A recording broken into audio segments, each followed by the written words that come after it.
Hello everyone, welcome to today's session. We'll start shortly, so everyone stay tuned.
Okay, hello everyone. Hope you're all doing great today.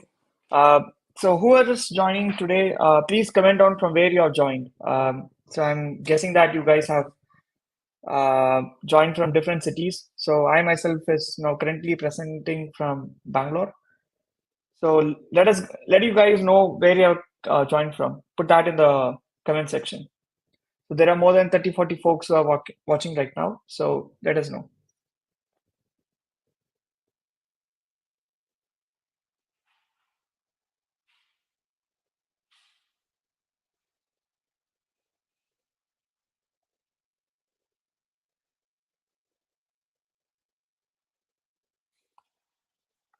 Great. We have people coming in from Madurai. A lot of folks from Madurai. Anyone from colleges?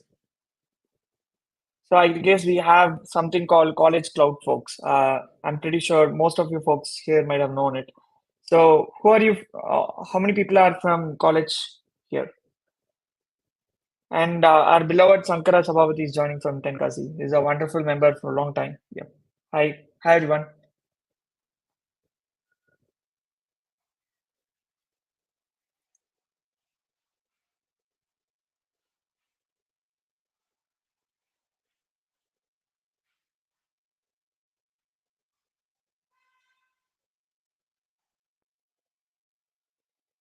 Okay, great. I think we can get started about what's happening around. So we'll allow a few more folks to join in as the time goes. Meanwhile, we'll get to know what we do at AWS User Group Madurai. So before we do all this stuff, there is a QR code on the screen. So if you have never joined our user group and you're tuning it for the first time, here's a couple of things that you can do. Scan the QR code and join a meetup group. We post a lot of events and all the information that you can get from there. And second, hit a subscribe button in the YouTube channel which you are viewing from, and do please like the videos. So this way we conduct our virtual events very frequently. And if you can also see the channel, you might see different other live videos which happen over the time. So for you to become a member, it's always free and forever. That's something which will never change for the community as well. Yep. So this is something which was quite a roller coaster ride for a couple of days. The event started as an in-person event, so scheduled to be happening in Madurai today.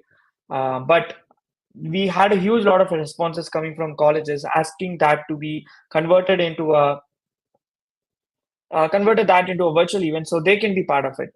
So, and this is the first event that we are coming up uh, for 2024, and we wanted to make sure that everyone is included for the same. So we shifted this particular event to a virtual event, and we also are very much happy to bring all the sessions to you for next 3 hours into your comfort of your home as well. So all you have to do is stay tuned, look after the sessions. We have interesting demos, we have interesting stuff which is coming in, and we still have a lot of surprises. Hold on for today.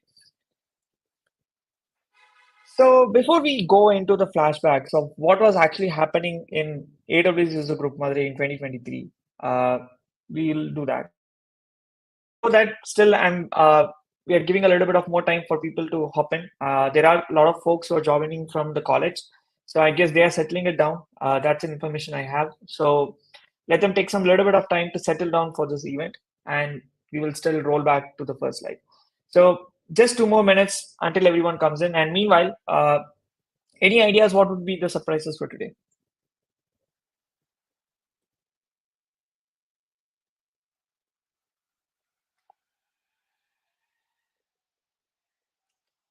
Yep. So, any ideas like what surprises that we hold you for today? You can just comment it down as well.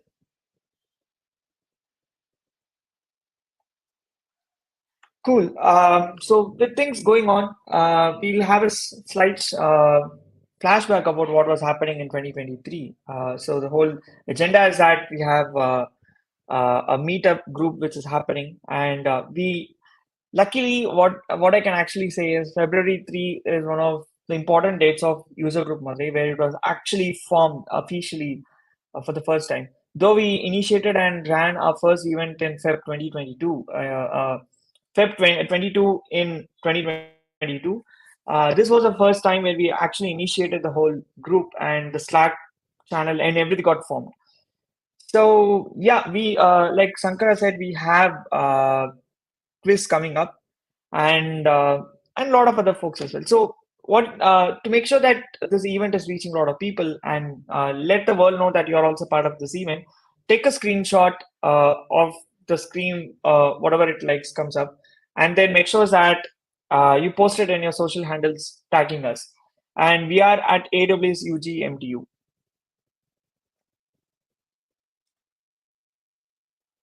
Perfect. We have nearly around 20 to 30 folks joining in from their respective colleges as well. Good to know that. And we will get started by now. So, not just at the end of the session, we might have some surprises at mid. Before we go into everything, this is something that we are so much proud of. So, a very new user group as such. We are just 2 years old, and we got nominated twice, the next two times that we are the best user group of the year. This comes from APJ, which is APAC and Japan region of AWS User Group Communities Leadership Awards. So during that summit, we have something called a Community Leaders Award, and they try to nominate Best User Group of the Year. And both in 2022 and in 2023, we were nominated as one of the Best User Group. So just to give you a couple of numbers is that we have nearly around 70, 50, 60 plus user groups in Asia Pacific region, and Madurai is just one user group among it. And we have nearly more than 25 to 26 user groups in India itself. And good to see that we have three other user groups, Ahmedabad, Pune, and Madurai, doing great. And though we were not the winners, we are still proud that we are in the top-notch category of the best user group. And for the people who are joining in for the first time, and whom you might have heard about this user group through social media or for your friend and so on so, we'll give you a little bit of insights what makes us a little bit great. So I would still say I'm proud of this community, and I would also like to call that it's one of the most innovative communities I've been part of and I've been leading. We have an initiative called Creators Club where we invite folks to submit your AWS learnings in forms of anything. It can be reels, it can be memes, anything. And we had over 60 plus submissions in 2023. We launched a new website last year, and we introduced a new initiative called Digital Badge System. So for every single activity that you do inside UG User Group Madurai, we recognize with a digital badge that you can put it up in your LinkedIn or your resume, and it is online verifiable, which is like the same digital badges that you get for completing exams. We had a huge uplift in terms of college cloud champs. We inducted 5 colleges in 2023. We have folks joining in from PSNA College today. Hello, folks, for that. And they are one of the college, and we inaugurated there. And we have Achinari, who also is now college cloud champ. And we have Harish, who's one of the speakers and one of the earliest members to incorporate the college cloud champ in his college as well. So among these 5 colleges, we have 12 champs running their own communities inside college, and we support it externally. We'll talk about college cloud champs a little bit in elaborately. And over the second half of 2023, we hosted 5 other events, which includes one hackathon from CIT College as well, which is from Tumkur. So we are not just bound inside Madurai. Madurai is just a handle for us, and we are spread out through many districts of Tamil Nadu across in South India as well, Bangalore, Chennai, Andhra, and everything. And we ran another initiative called 30 Days of Generative AI, where we had posted reels, posts, and everything for 30 days consecutively about talking one or other information about generative AI. And thanks for Pubalan, who was leading that initiative, along with our other volunteers, Haran, Harshavardhini, and Subhanandini. We gathered around more than 50K views across various platforms, Instagram, LinkedIn, Twitter. And we have more than 1K members spread across in Slack, Meetup, and WhatsApp. We'll come back to it a little bit later as well. So before all this, so now you know what makes this community best, and it also well deserved to be one of the best communities in India, or maybe in South Asia as well. So where are we actually heading to 2024? What is really going to happen? That is what we are going to see today as the welcome note. So that is what we are going to see today as the welcome note. And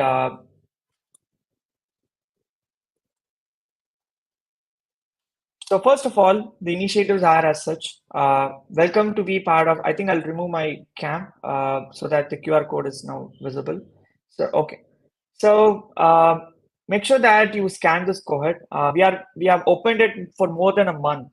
So if you want to be part of user group Madurai, either as a volunteer, or you wanted to create content, or you wanted to become a lead in your own college, or maybe start a new club inside your college.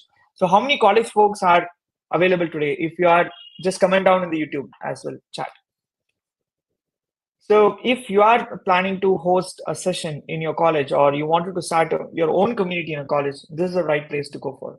So scan this QR code and let us know what your interests are. It might be you might be just interested to even create a digital poster. Even we are very much happy to have you here as well. So we have opened it for more than 20-30 days, and we have received more than 50 to 60 plus applications for this. So it will take a little bit of time for us to evaluate and get back to you guys. So we are closing it out by tomorrow. So make sure that you guys reach out and let us know what's happening. So, and I'm going to give you a couple of reasons why you have to join 2024 cohort and what makes it so better. So we as a vibrant community helps you to interact with your peers. We help you to interact with, experiment with your ideas. For example, if you are a designer, you could help us setting up the website or design the whole brand workflows. Or if you're a person who loves to do event management, try to help us with the streamlining the whole workflows and events and what's not. Or if you're a person who loves to talk, we love to host our virtual and as well as in-person sessions. Or if you're a person who likes to do podcasts, you're well to do so. Or you have a lot of reels and Instagram reels that you see in your day-to-day. Everyone does it, and you wanted to even try out reels with us in AWS context. You're very much welcome to do so. So 2024 cohort is where we welcome folks like you who are interested to contribute. You are interested to learn something, And what we user group Madurai do is we give you the platform for you to experiment and learn. We get you recognized. So for every single contribution that you do within the community is recognized in form of lot of recognitions such as certificates, digital badges, and more on. So this year we learned a lot from the 2023. We are going into 2024 with more planned and focused path, and you will be getting a lot of information posted. If you want to lead the community in front, you're very well welcome to do so. So, what makes volunteers very integral part of this community is that you can lead initiatives within community. Now you understand that within user group Madurai, we run a lot of initiatives, like from starting to uh, learn certifications, or you want to learn or do a hackathon, or you wanted to learn something and post it. We help you to do a lot of initiatives from Creators Club to Cloud Champs and everyone. So, and also volunteers help us to organize, create, and communicate within the user group and externally as well. You get to be recognized with digital badges, speaker slots, and lot more. I don't want to hold you guys to do it, but yeah, uh, we have a lot of surprises, and don't want to reveal it ahead as well. But yeah, you get a lot of perks by being a part of a volunteer, and this QR code brings you to that form to fill it up. What do you have next? This is something which we uh, did it for Creators Club. We have a lot of folks joining in from PSNA College. Thanks. So we have Divya, thanks Raja and everyone. So Creators Club is where we help you to learn AWS and share it. So myself, who was part of a newbie or a person who was just a college for a couple of years back, I started learning AWS. And one point of time, I started writing blogs. I started sharing that in social media, in LinkedIn. So if you are very new to it, but you're interested to do so, we help you with even writing or creating the content. And along with it, we help you to also get recognized by posting in our social handles along with your credit. And you can also post it in your social handle and tag us. We love to share it across. And one big perk along that comes with the Creators Club is that every single contribution that you make towards Creators Club, that you made something with us, you get featured in our website and you get some points along with it. Let me be a little bit detailed around that. So if you contribute a blog that associates a value with it, and you will be put in a leaderboard. So you can compete with the top creators inside the club or outside the club. And by being a top creator, it opens up a lot of opportunities. So if you are actively been following our social media handles, you might have come across something called AWS Community Builders. So such contributions like this and being part of the community surely helps you to get through that programs. So and also being a top creator with our user group brings you a lot of perks along with it. So next comes one of the interesting stuff, which is the college cloud champs. So we have a lot of folks joining in from different colleges today. We have Achanidhi also, who is a part of a college champ. We have one of the speaker who's also a college cloud champs, which evidently shows that once you become a college cloud champ, you get a lot of opportunities, or whether you start volunteering for it, you get opportunities. And it doesn't matter to be a title or something. If you want to talk, you can just reach out to us. So college cloud champs is when we understand that the colleges basically in South India or in Madurai, the colleges are not within Madurai, so basically in outskirts. So when we try to organize events such as like this in person, the time, your assignments, your semesters, everything collides, and that doesn't make a little bit convenient for you guys to hop in. So, and also there are a lot of day scholars who travel a couple of more kilometers, 20, 30 kilometers to travel back home. So, which we also understand that you cannot be able to join on Saturday night or a Friday night or even a Sunday morning. So, these are some feedback that we've been collecting for past 2 years. And last year we came up with this initiative called College Cloud Champs, where if you want to start and lead AWS technical club inside a college, all you have to do is reach out to us or fill up this form. We will help you with how to create this club and how to onboard your members. It's like a mini user group running inside your own college. You decide to run what sort of initiatives. For example, if you feel that your college students want to learn how to even open an AWS account, you can even start that as a starting point. So we have already onboarded 5, 6 colleges, and just a interesting fact is that we already have nearly 7+ colleges in our pipeline to be onboarded in 2024. And if you all haven't reached us out, please do reach out. We are expanding this network, and we are also planning to come to your college to deliver some talks as well. So with that being said, the next thing is about what to expect from us in 2024. That I have already given you a lot of insights that you have a lot of initiatives and you get a lot of opportunities to perform. And you also saw what we did in 2023. But let me give you a big picture of what is going to happen in 2024 for next 11 months. So much lot, yeah. So we have a volunteer cohort starting up very soon. Sign up quickly.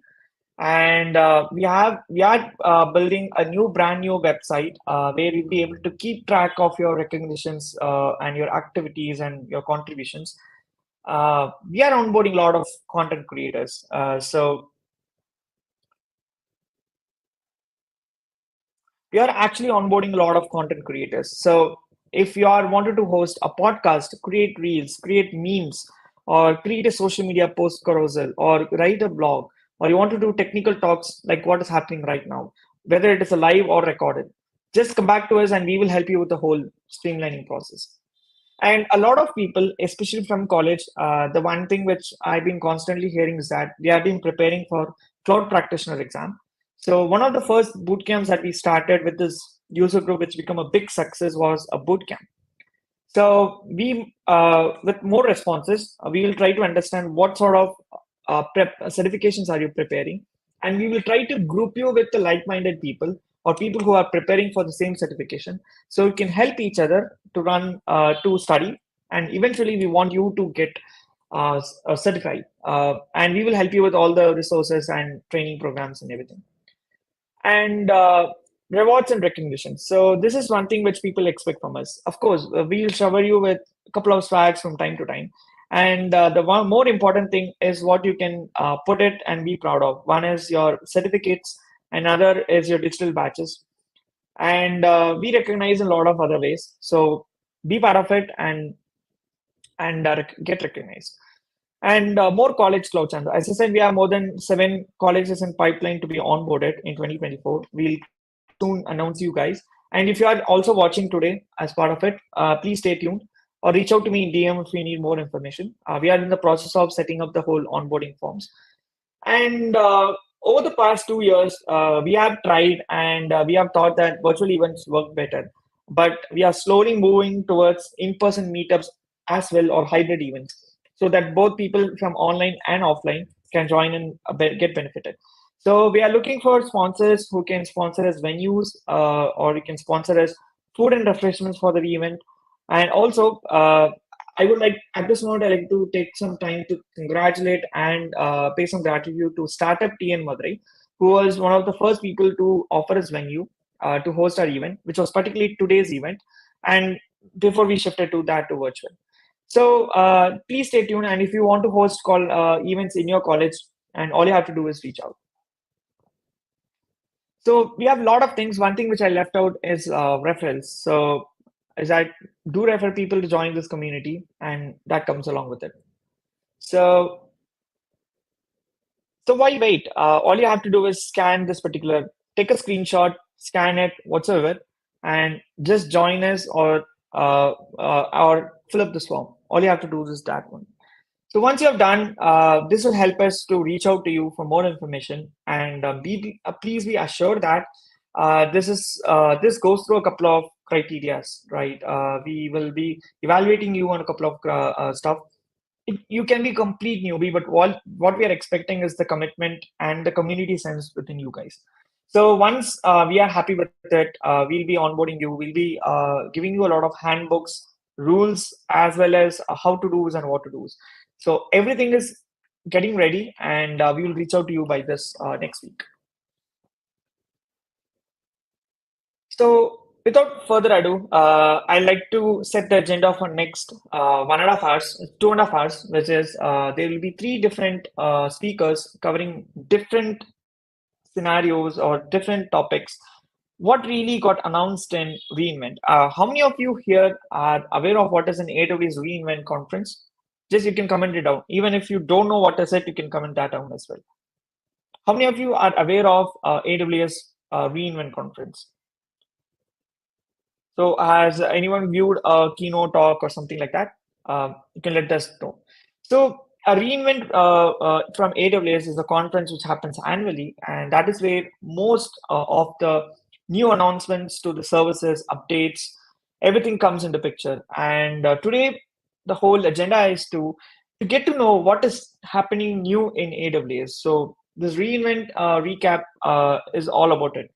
This reInvent conference happened in 2023 December in Las Vegas, and we are bringing it right now to you virtual, more composed, much more summarized, and easy to grab on.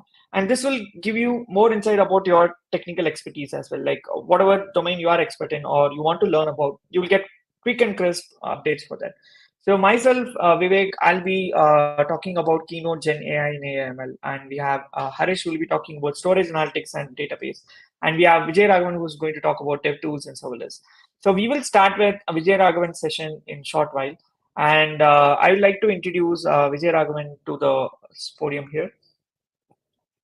Hello, how are you doing today? Yeah, hi Vijay. Yeah, doing good. Hi. How about you? Yeah, I'm doing great. So Vijay Raghavan is an active folk who has been contributing to this community as a blogger. Do check out his LinkedIn. He has an amazing blogs on AWS. So if you're really starting out in AWS, those are one of the beginner-friendly blogs which I've seen out there. So do check him out. And he has huge lot of experience, and he's currently working as NatWest. And today he's going to talk about dev tools and serverless. And the stage is yours, Vijay Raghavan. Yeah, thank you so much, Vivek. First of all, my sincere gratitude to AWS User Group Madurai and Vivek to having me here and giving me the opportunity to talk about dev tools and serverless on the reInvent recap. Yeah, without much delay, we can start. Yes, you can share your screen so we can add it in.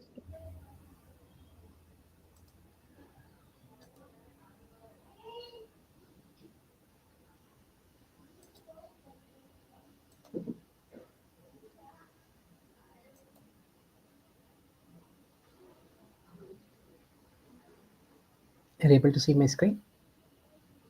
Yeah, your screen is visible and everything is perfectly set. Your audio is also good. I'll be in backstage, so stage is yours. Thank you. Thank you, Vivek. Yeah, hi everyone. I'm going to take today's topic on developer tools and serverless. Okay. Before going into the topic, let me introduce myself. Okay, myself Vijay Raghavan Vasudevan. I'm having more than a decade year of experience in a IT professional. Currently working as a quality automation specialist at NatWest Group. I actively contribute to the community through the form of blogs, content creation for the AWS User Group NCR Delhi and the AWS User Group Madurai as well. You can reach me in the below handles Vijay Raghavan V in LinkedIn, Twitter, GitHub, Medium, DevTool, or YouTube as well. Okay. What I'm going to take today is about developer tools and serverless. I'm not going to go in depth about this topic. Majorly, what I'm going to cover is what is the important concept about this particular topic. Why is it required? What has been newly introduced in this topic? If you have any doubts or questions, you can free to comment in the YouTube. Okay, probably we'll take it up the last. Okay. Okay, first we'll start with the developer tools. Uh, okay. Uh, Developer tools. This topic is about AWS fault injection service to demonstrate multi-region and multi-agent application resilience. Basically, the fault injection service you might be aware of. In a stimulated environment, we'll be injecting the faults to the particular application, whether it is able to recover from that. Faulty conditions. Okay, the important concepts we need to take away is actions, target, safeguard, and IAM controls. Action is fault which you are injecting to that application. target in which resources we are injecting that fault. And safeguard and IAM control is basically the stop condition. Once if you inject the fault, if it reaches beyond the threshold limit, you need to stop that experiment and you need to come out from that. Okay. Basically, I will show you how you need to conduct this fault injection service. Basically, this will be useful in the testing field. If you are particularly testing that application, whether it's a resilience capable. Basically, this AWS have been providing the cloud environment to test the resilience, observability, and application performance as well. Okay. Uh, this is an experiment template. Basically, it will have an action, target, and stop condition that we call it as a safeguard and control, and the experiments which we are going to conduct. Okay. In this last year reinvent in December, what has been newly introduced is basically a scenario library.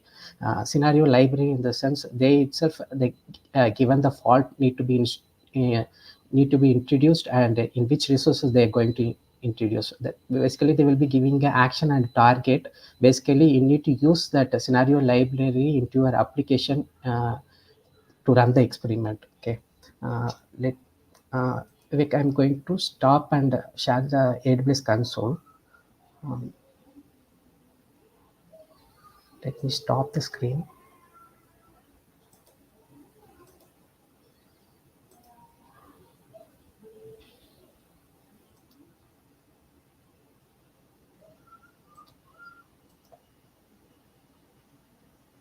Okay, you are able to see my screen, right? AWS console. Okay, if you see here, this is basically a fault injection service, FIS service I taken in the AWS console. Here you will have a scenario library.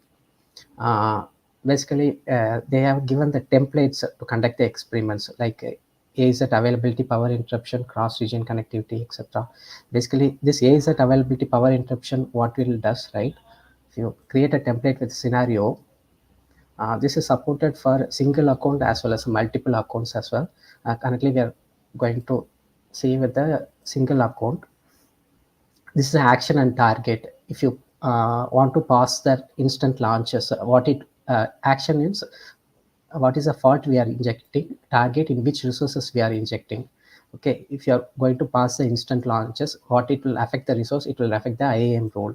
Similarly, if you are going to stop the instance, it will affect the EC2 instance. This is basically action and target. This has been given by AWS to conduct the experiment in the safe environment. Similarly, they are given the uh, stop condition as well. Okay, this is a stop condition. This is basically we are getting the threshold CPU utilization. Once the threshold for the CPU, if it reaches beyond the 60%, we are going to stop the experiment. Like that, we can conduct the experiment in the safe and secure environment. Okay. Hope everyone understand this. Let me stop the screen share again and go to the slide.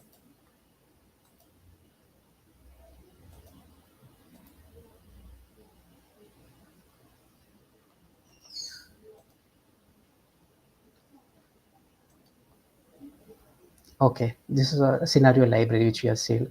This is one thing is for AZ availability power interruption. That is, if one application is having two availability zones, one availability zone is interrupted by the power interruption, how whether the application is able to run in another availability zone or not. That is about power interruption.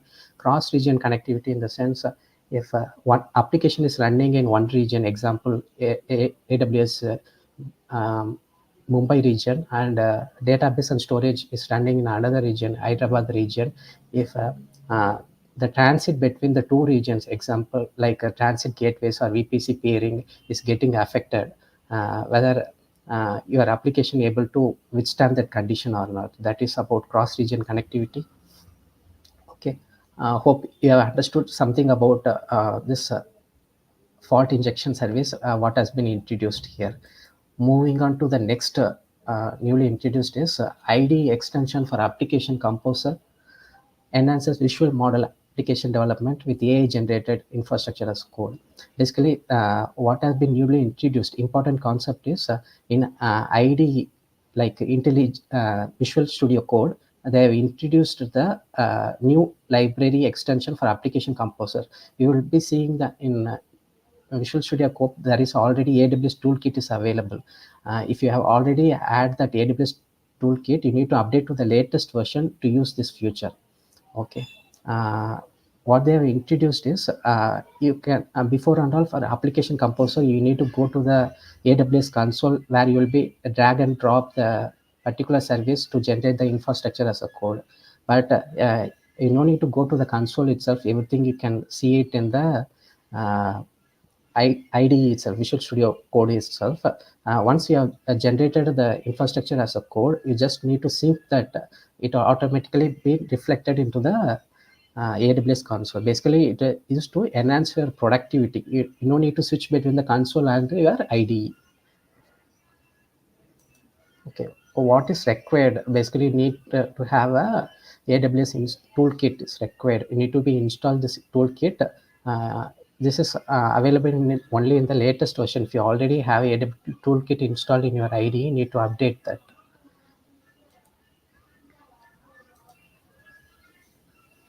Okay. We'll see this demo as well. Let me stop and share the screen.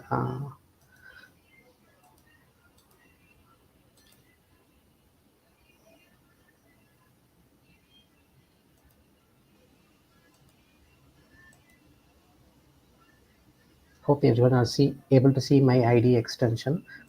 Basically, we need to install this AWS toolkit extension here in your IDE. If you already been installed, you need to update to the latest version in order to use this feature. Okay. Here I just have a lambda code I'm having, and then template.yaml file. I don't have any code inside the template.yaml file. What I'm going to do is uh, I'm I'm going to create one process the document from the S3 using AWS Lambda, where it internally uses a extract API to extract the keywords, and then it will be stored in the DynamoDB table. Okay.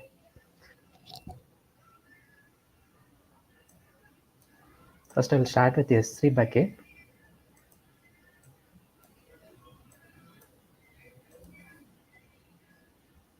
Okay. Let me close this. You need to start with open with application composer.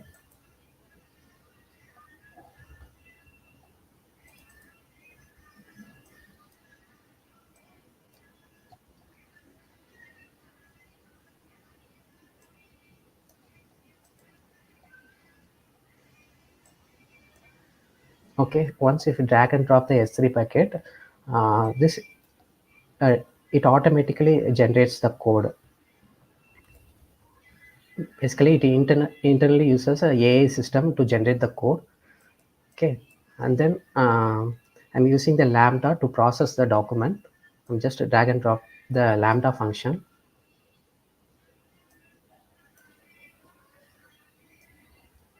Okay, I'm just connecting the S3 bucket to the lambda function. If you see here, serverless function, it generates the lambda code as well.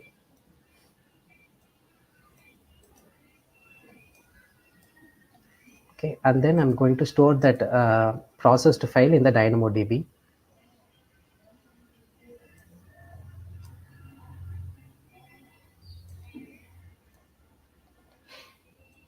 Okay, you no need to do any YAML file creation or anything. Everything has been done by the IntelliJ itself. Okay, and then once you've generated, just sync it. It will automatically sync to your AWS console. Okay. Hope you understand what is the ID extension feature have been newly introduced. Probably please try out that. Probably I'll create one blog post and share it in the AWS user group Madurai as well.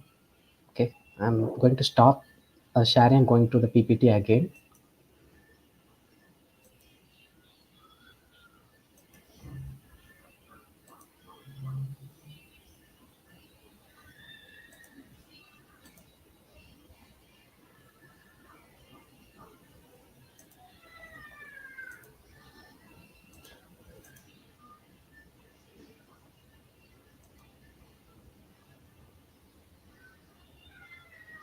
Okay, moving on. Um, this is about to upgrade your Java application with Amazon Q code transformation. This Amazon Q code transformation, basically what it does, right? It will upgrade your code. Basically, if you are running the application, there will be two types. One is you need to enhance the future development, and another one is you need to maintain the existing code repo. Sometimes due to overwork, we will not be updating the existing repository. We'll be keep on focusing on the new feature development. Okay, for those purposes, this Amazon Q code transformation, what it does is it comes up with a transformation plan. It will analyze the existing code, and it will understand the dependencies what have been deprecated and code components, and it will come up with a new best practices. Okay, basically this will be come up with a professional tier plan. What is that does is we need to install the AWS toolkit for Visual Studio Code plugin, which we have seen just now, and we need to enable some Amazon Q features in the Code Whisper administrator, and you must be a licensed user for Code Whisper professional tier. If you're a licensed user for Code Whisper professional tier, and you need to give only the pom.xml, and this Amazon quick code transformation, it will upgrade. Example, one of the example is it will upgrade from Java version 8 to 11 and the recent version to Java 17. What it does is we need to give only the pom.xml file, and it will analyze that dependencies, everything, what is the latest version, and it will show you what are the transformation plan, what are the deprecated annotations are there. If you any deprecated annotations are that, it will show you the new annotations, everything. And once you accept everything and confirm, right, it will automatically convert everything into a latest features. No need to maintain everything managed by yourself. It has been integrated with Amazon Q, and Amazon Q has been taken care of everything for you. Okay, since I don't have a Code Whisper professional tier version, I couldn't able to show you the demo, but I can show you the flowchart diagram. This is your source code, and it went inside the Amazon queue. It will analyze and update, compile and test, and it will also test, and it will send you the upgraded code where you can use this as such for your application needs. Okay, basically you must be a licensed user for Code Whisper Professional to use this functionality. Hope you understand this function as well. If you have any doubts, you can put it in the comment section. Okay, this is one of the awesome feature the Amazon has given us. Improve developer productivity with the generative AI powered Amazon Q in Code Catalyst preview.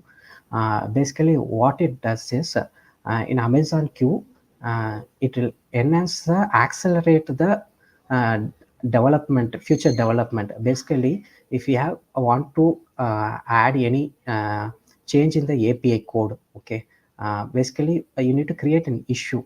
If you once created the issue, and you need to assign it to the Amazon queue, the Amazon queue will read the issue, and it generate the code for you, and it will also generate the readme file, and it will transfer from to do stage to in review. Once it has been done, it will automatically raise the PR request, and since you are the issue generator, it will assign that PR to you for your review. Once it is done, that you can merge the code into your master branch. Okay, this is completely end-to-end feature which Amazon Q provides you. Currently, it is available only in AWS US West region, Oregon region. Currently, they come up with only the preview feature. Uh, for this also in required professional or enterprise tier to have that. Basically, why is it required, right? Helps the developer to write the README file, and helps to develop an approach based on user prompt or new functionality. Basically, you need to give the prompt to the Amazon queue. It will take everything from end-to-end perspective, and it create a pull request automatically once the change has been done, and it will author the code Author the code means it will generate the code, and it will also do the CI/CD pipeline for you, and it will monitor the workflow once the CI/CD. If you have any issues, if you again if there are any failures, if you again put to the Amazon queue, it will generate the fix also for you. And once it is done, you can deploy it in your environment. Okay. Um, what has been introduced, it's basically end-to-end feature. It will summarize the source code repository for you. If you have already have the code, it will generate a readme file what it does, and it will develop an approach, and it will generate the code, and it will also create the pull request for you, and it monitor the CI/CD pipeline along with the implementation, and it will write the pull request description. If you write the PR, multiple persons raising the PR, it will summarize all the PR description. And if you are a reviewer, if you're adding any comments, it will summarize all the PR comments as well, and it will show it to you. Okay, probably stop my screen and will show that how it works, where you can see this.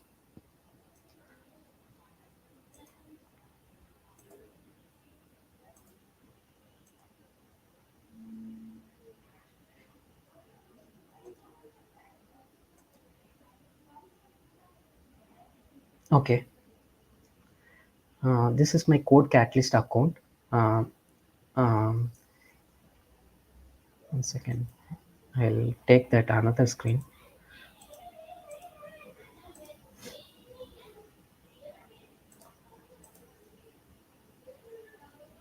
Okay. uh, this is my code catalyst issue account. If you go to the issues, just create an issue. Okay, you need to write the issue what you want to do. um, if you are want to change the particular API endpoint, okay, based on the new functionality, if you write that prompt, and if you assign it to that Amazon queue, this is the space. I said doesn't include this access to the future. Basically, you need a professional or a enterprise tier. If you assign it to the Amazon queue, the Amazon queue take care everything from generating the code. And here, if you see the CI/CD, right, workflow environment, everything it has been taken care. Okay, how to enable this Amazon queue is basically we need to go to the settings, my settings.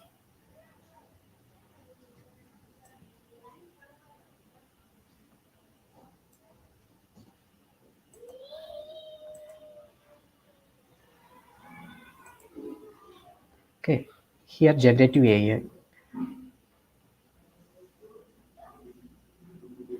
Okay, you need to project in the space to access generative AI feature. If you enable this, it will show you the Amazon queue features. You can be able to use the Amazon queue features. Okay, okay. Going back to the slide.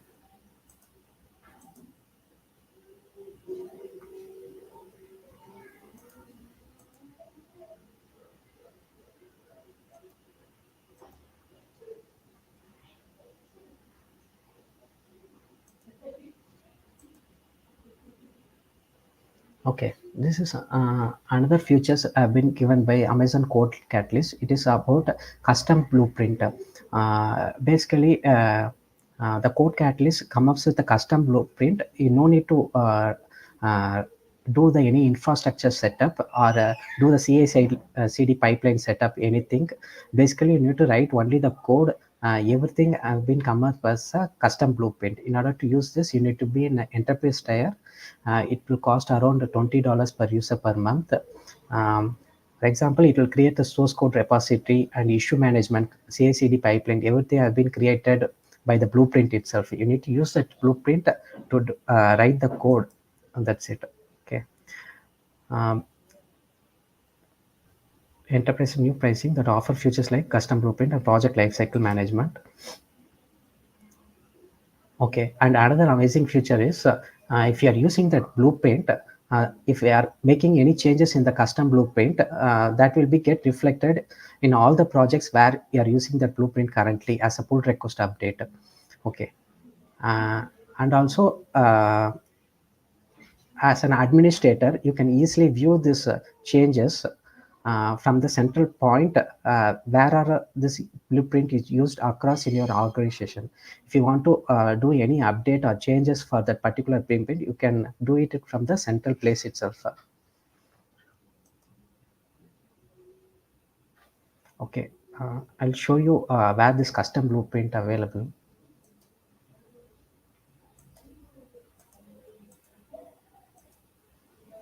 You need to go to the same Code Catalyst account.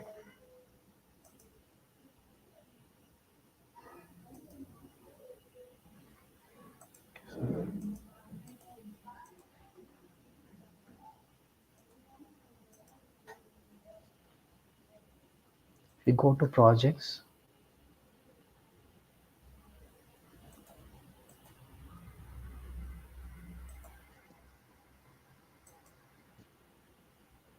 And click on create project. Okay, here the code catalyst itself comes up with some blueprint. If you want to develop the single page application, you can just click the blueprint and you can use this feature static website and a RESTful microservice 3-tier web application. You can use this, and also if you want to create an space blueprint, custom blueprint, you can create and place it here. This is available only for the enterprise tier feature. Okay.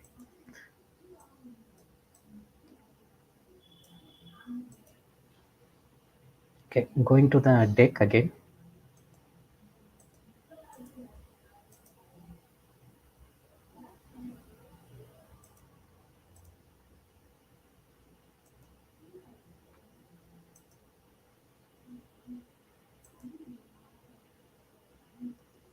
Okay, going to the this is about developer tools.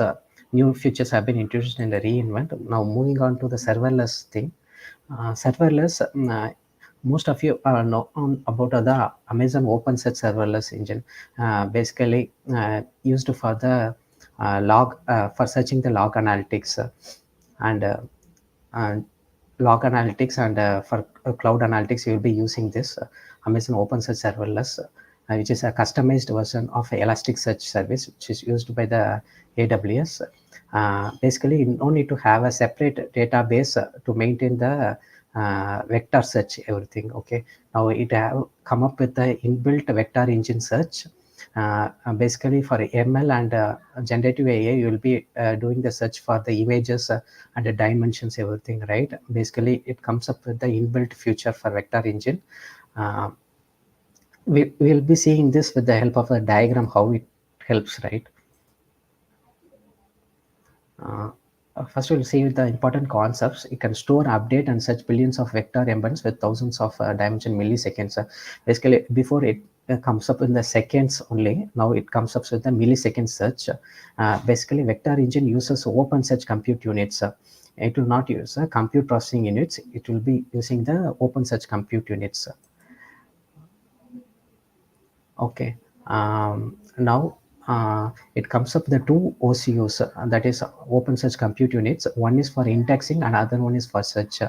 One for indexing is if you want to store and index the any particular image. Basically, for storing the collection, first we need to create a collection, and then you need to index and store that particular image in the collection, and then you will be retrieving that image using the search.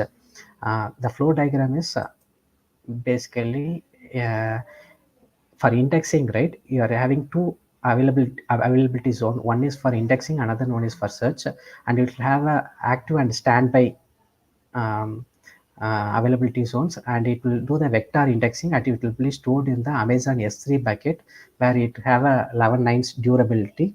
For your whenever you want to retrieve that image or dimension, right, you need to index.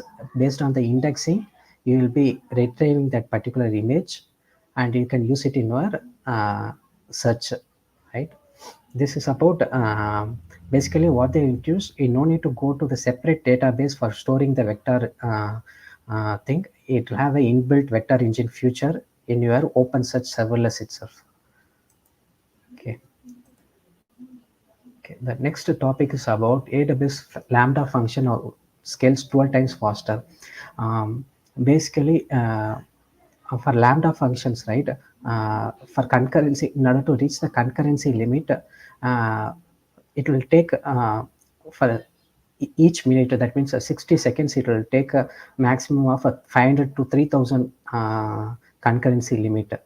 But now the AWS have come up with for every 10 second it can able to reach the 1000 concurrency executions.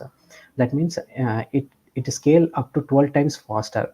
For every 60 seconds you can able to uh, reach the concurrency limit of 6000.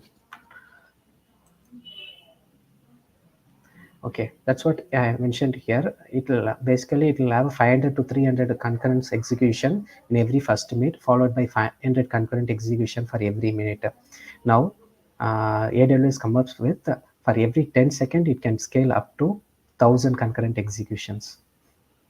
With this scaling improvements, basically example is for Amazon big billion uh, sale, or Flipkart big billion sale, Amazon Great Indian Festival, right? There are more number of users, you need to scale it immediately faster, right? For that time it can scale up to 12 times faster, and then it can you need to set the threshold limit, that is throttle limit we used to say. Until that throttle limit, it will scale very quickly. Okay, this is just an example I given. This is with the flow chart I given. Basically, for here, this is a before flow chart. uh, in x-axis I given as a minutes. This is a concurrent execution. For every minute it reaches up to 500 to 3000 for first 60 seconds, and then every 500 concurrent execution in next 60 seconds.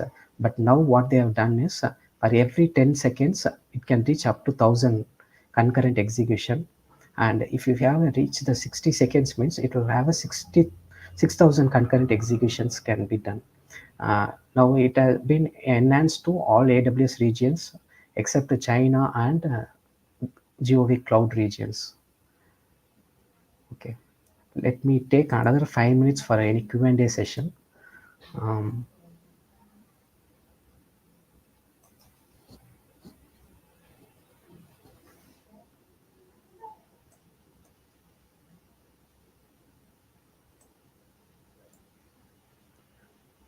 Vivek, over to you, Vivek. If there are any questions, I'm happy to take it up. Hi. Yes. So thanks for this amazing session. So we had a lot of quick and easy understanding of what was happening, new announcements which came through. Wonderfully explained.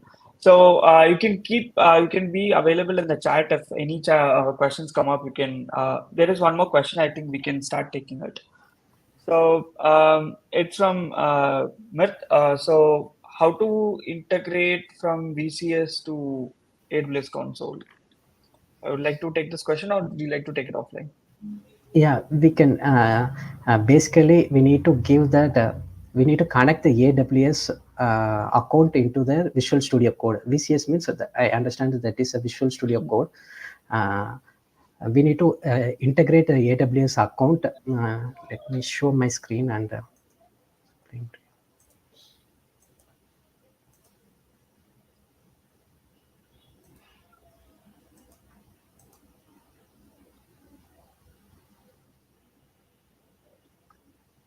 You're able to see my screen, right? Yes, Basically yes.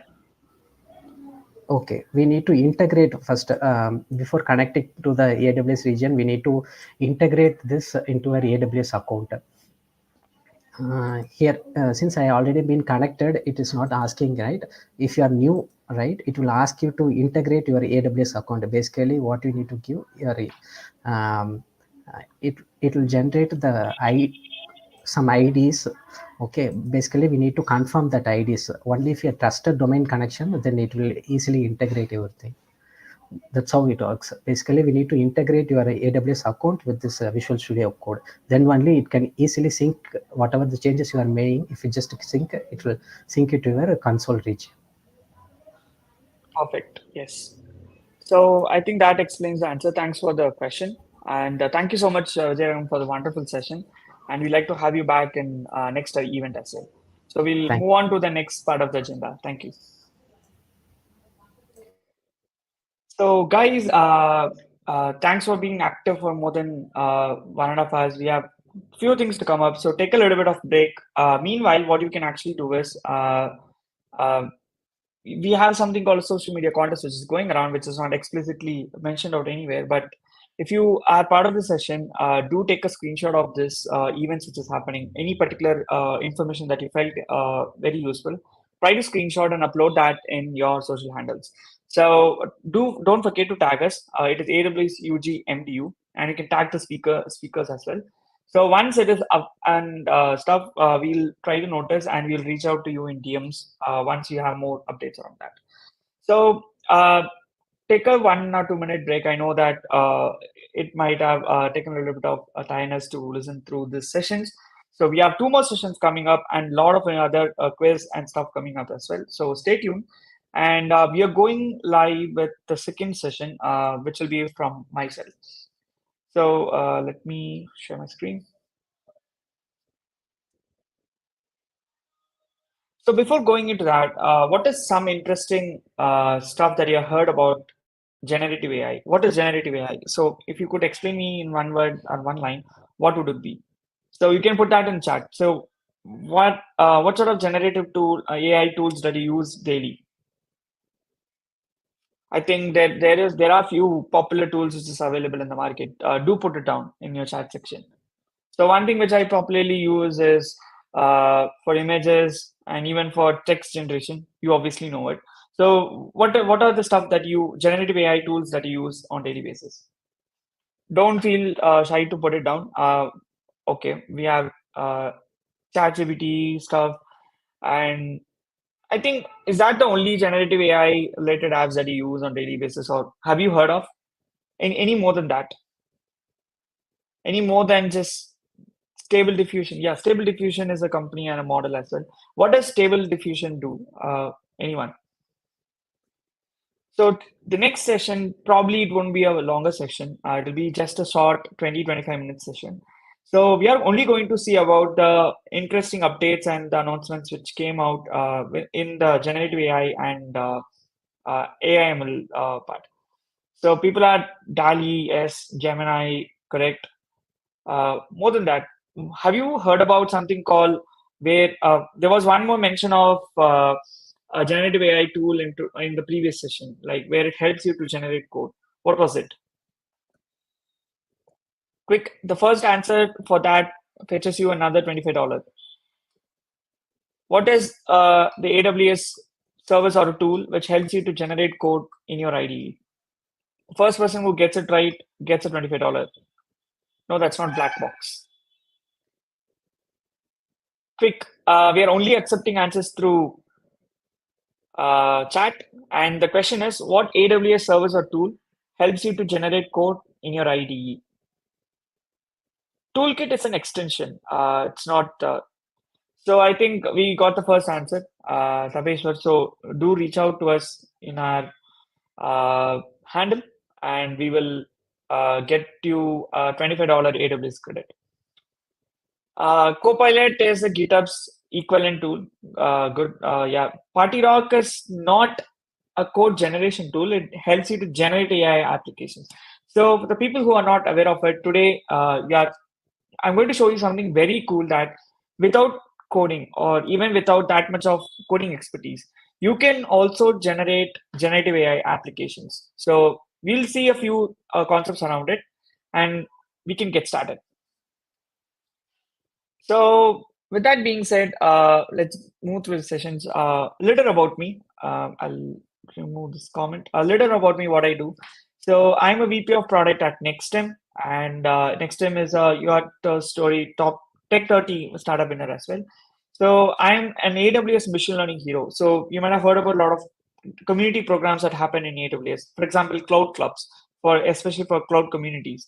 And we have community builders for people who contribute an AWS related knowledge to community called community builders. Heroes are one step ahead where they're recognized for their expertise in that particular domain. and how they interact and share this knowledge with the community. So when I got this first recognition at the age of 22, so I was the youngest ever who was able to get that recognition. So right now, the only active machine learning hero in India is myself. And as I told you, is that we won, User Group Madurai won the best user group nomination in 2022 as well as in 2023. Along with that, we also won an award in the Community Leaders Summit in 2022, which happened in Thailand, is Invent and Simplify Award. That award is for people who innovatively do something for the community. So the way how we introduce a lot of initiatives is what fetched that award. So I've written a lot of cloud certifications, also been a Guinness World Record holder. I love doing with AI ML. So I published a lot of research papers. I have 2 patents. And I love also playing around with hackathons. So if you guys have any queries regarding hackathons, do reach out. I'll be help you out in mentoring that. And in my free time, I do mentoring. I love mentoring a lot of folks. So few folks who are right now a college champ in front of you guys have been a few people I love mentoring for a couple of days, a couple of weeks and months for a long time. And I do also started creating content in Instagram, especially on the tech side. So if you like to also join along with me to know how to create AWS related content, reels and stuff, do let me know. And besides my active startup and my community life, I do love watching movies. I go for go-karting as well. And most of the time, I'm on Instagram sending out a couple of reels to my friends. So that's what I do. So today, what we are going to see is that this is something I've been hearing it everywhere, right? So no matter where you go right now, it's generative AI, generative AI. But these concepts are not something which came up. It's like it's been there a while, and now it's more consumer friendly, more available as a product, more available as an enterprise option. And we will see how Amazon helps you to get started as a developer or a consumer or even an enterprise company who wants to use generative AI.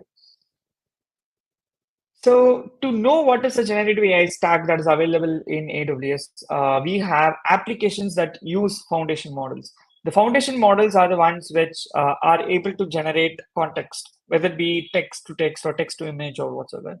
So we have Amazon Q, and we have Amazon Q in QuickSight, and we have Amazon Q in Amazon Connect and Amazon Code Whisperer. In today's session, we will also see 3 things in particular, Amazon Q in QuickSight, and Code Whisperer.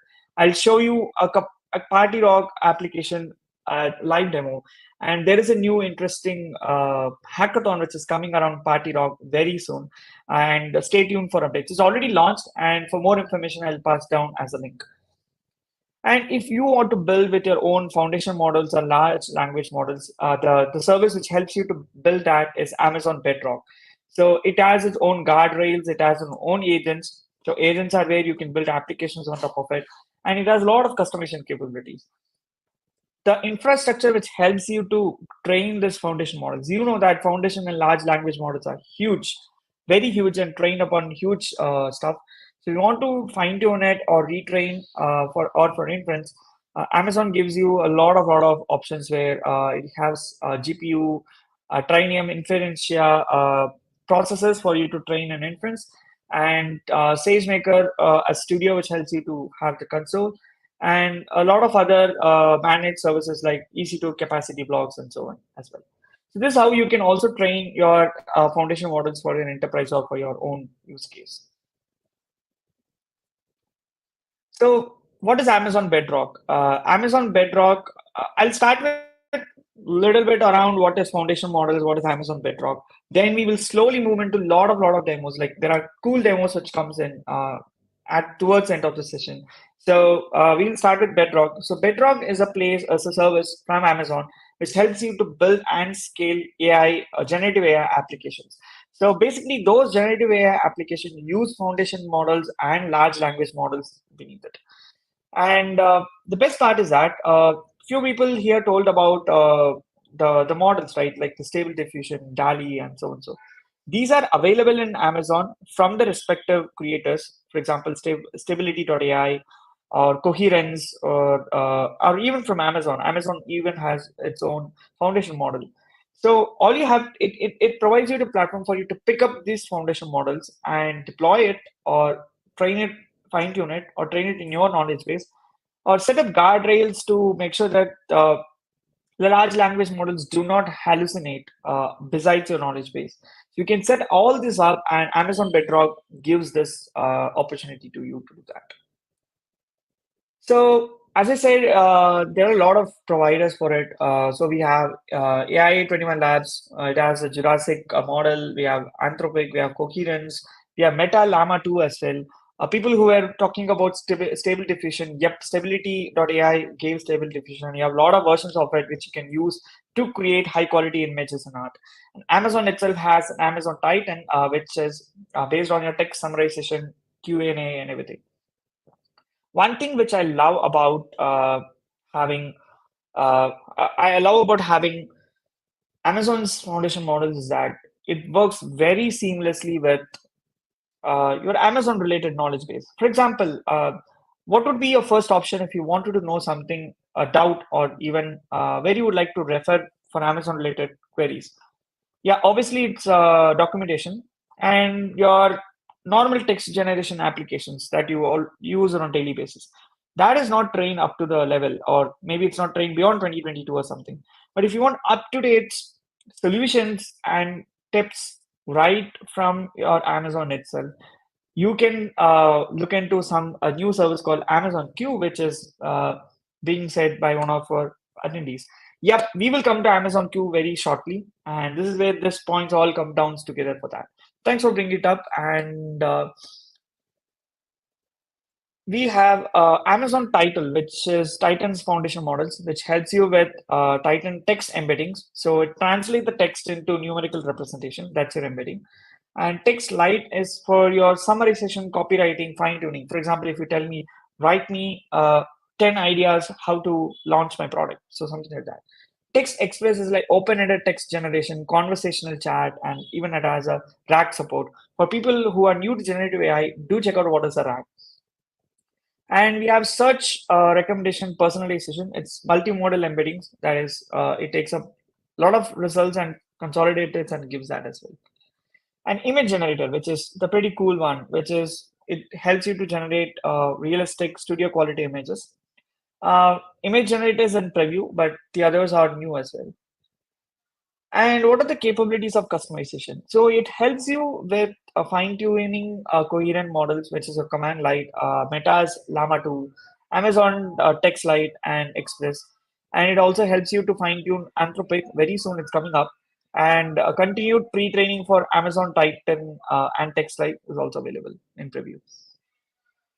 So, which is now available as generally available as the knowledge basis for Amazon Bedrock. So, the fully managed native support for retrieval augmented generation. So, I didn't want to give out that RAG abbreviation. I was expecting someone would put it down in the chat, but anyway, it came up. So, it automatically converts the text documents into embeddings, store the embeddings into your vector databases, and it retrieves and augments your prompts. So you can confine your foundation models or large language models to only listen to your knowledge base, or maybe on the top of that, you train on your knowledge base to train it. For example, let's assume that there is a very new course in your college which is not being published anywhere. It's a brand new course. Or let's imagine that your college has a fest which is happening. This is some real-time use cases that you can now build with PartyRock. So let's come to PartyRock a little later, but this is I'd like to throw out. Imagine you have a fest that is happening in your college, or imagine the college rolls out a couple of new policies and rules. How would you know what the policy stands for? Or if a fest attendee want to know about something and he wants to chat with your chatbot that goes and digs into your knowledge base, this is what exactly happens beneath it. We'll come to Party Rock a little later. I'm expecting more ideas from you guys. So vectors are critical for customizing this particular generative AI applications, and to store that sort of thing and using RAG to retrieve that. So there are a lot of vector databases that is available for Amazon Bedrock. So vector engine for OpenSearch, Redis Enterprise Count, Pinecone, Amazon Aurora and MongoDB is also coming soon as well.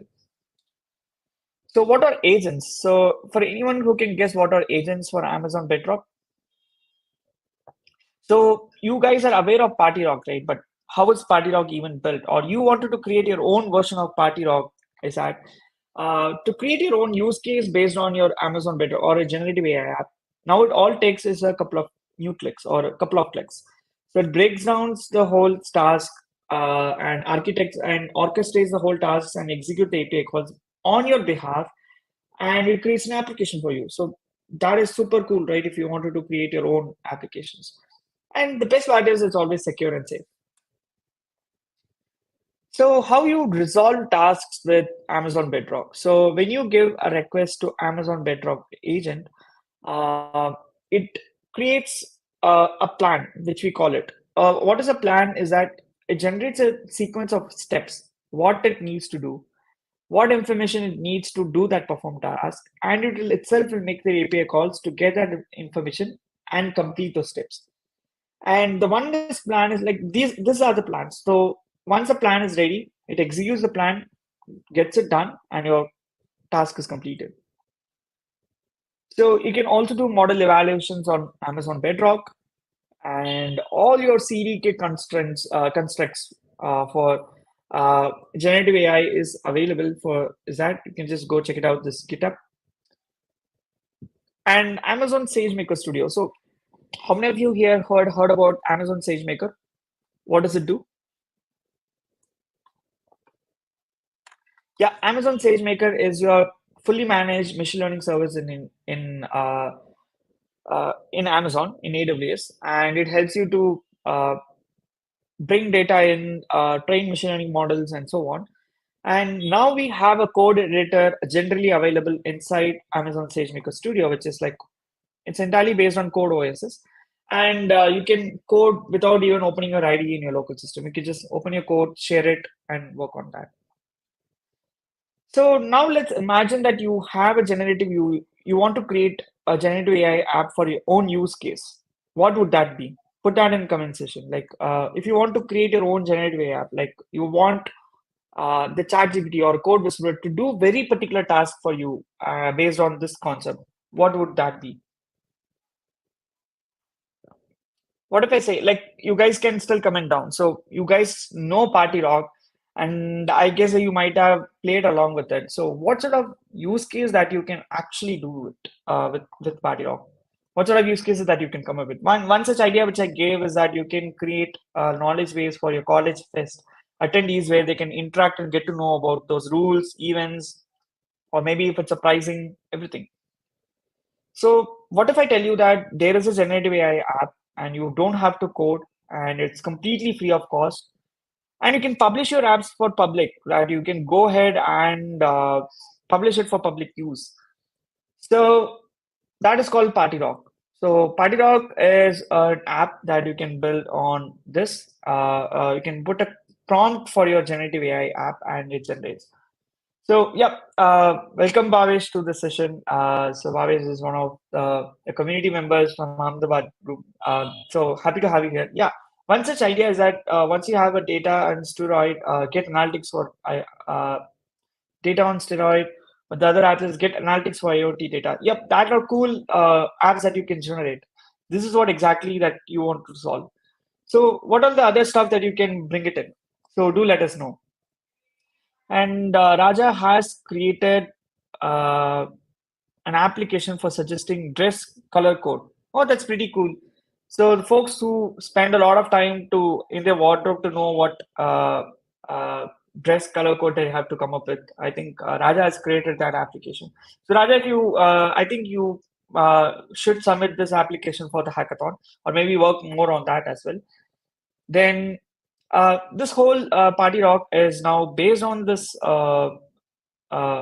bedrock which we were talking about all this while. So for folks now, right now, so instead of just talking about Party Rock and create applications, why can't we just go ahead and do it? Shall we do that? So let me do it. So we are going to go call partyrock dot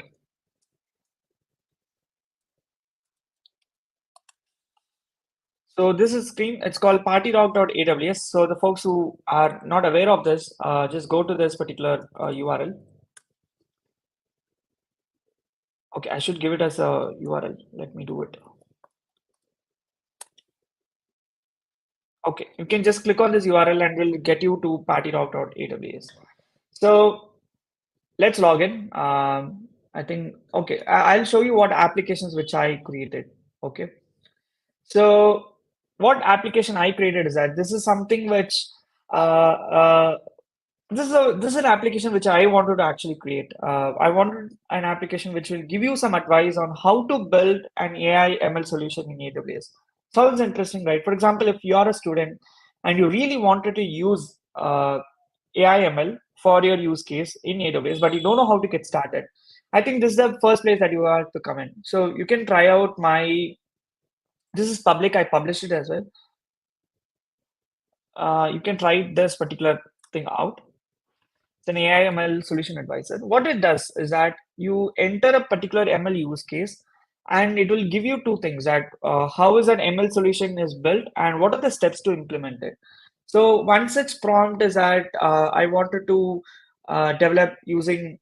Let's imagine I wanted to do a face recognition stuff. So I want to build a face recognition application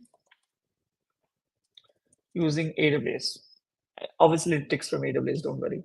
So first it generates the AWS ML solution. I'll try to zoom in if that gives you better reading. So it explains you the whole idea of the solution, that how it need to be performed. So the first few suggestions which it gives is that here are some suggestions to build the face recognition app. That data is involved. What sort of data? You need a face, image faces, or else your face recognition won't work. What are the required features in that face? So to locate that particular thing, we need facial features like eye should be visible enough, your mouth and your nose should be visible, or for example, your Face ID for your iPhone works even if you cover a little bit of things. And what are sort of AWS services that it really needs to do it? So one is recognition, which is it provides pre-trained model for face detection, analysis, and recognition. It's very easy to use. You don't require that much of coding knowledge, and it's cost effective. Or you can go and build your own custom trained face recognition model in SageMaker, and you can stream real-time videos from even CCTV cameras to do it. Or maybe you can build your own attendance system based on this particular thing. So it also tells you that recognition is a very cost effective. Consider starting with recognition and maybe then evaluate with other things. And what does my steps to implement does it? So now imagine you are entirely new to AWS. We are now building a face recognition app on from scratch. This is something you might also find it in documentation, but it specifically documentation tries to explain some tutorials and stuff. This explains particularly for your own use case. So what it does, collect and prepare a data set of labeled facial images to train the model. Store them in images in S3. You know what is a S3 bucket? Use Amazon recognition to detect and analyze faces in image. Recognition gives you the built-in face recognition. Optionally, you can go for SageMaker to custom train it. And for the real time, now comes the interesting part. Let's imagine that you're building a face recognition. Uh, you're building a face recognition uh, uh, attendance system that you collect all the students' faces, put it in S3, and you use Amazon AWS recognition, which is an AI service, and it will give you the results. Or if you want to train it particularly, you can do it SageMaker. And whenever there is a CCTV camera and the person comes in, the stream is ingested into Kinesis video streams, and it goes through your recognition, video recognition, face recognition, video face recognition, and that APIs will give you all those results, and you can now label, you can comment it, and you can figure out who's the person who actually attended, and so on. And it also gives you all the documentation reference that you need to perform this particular app. So this is something which I built, and what you guys can build, let us know.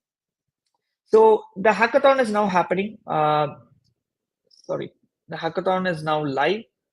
The Party Rock Generative AI application, this one. So we will soon announce it as well in this one. If you want to participate, do participate. Sign up, join the hackathon and sign up. and bring your own solutions to it. So now you guys tell me what applications that you would build with this. So you have nearly around 120K dollars prizes to be won, and already there are people with 1,300 participants, and the deadline is still you have more than a month to do. So, and if you need assistance, UG Madurai will be happy to do for you to do such as well. Great. So now we know what's happening, and let's go back to the slides. I think the slides where was it?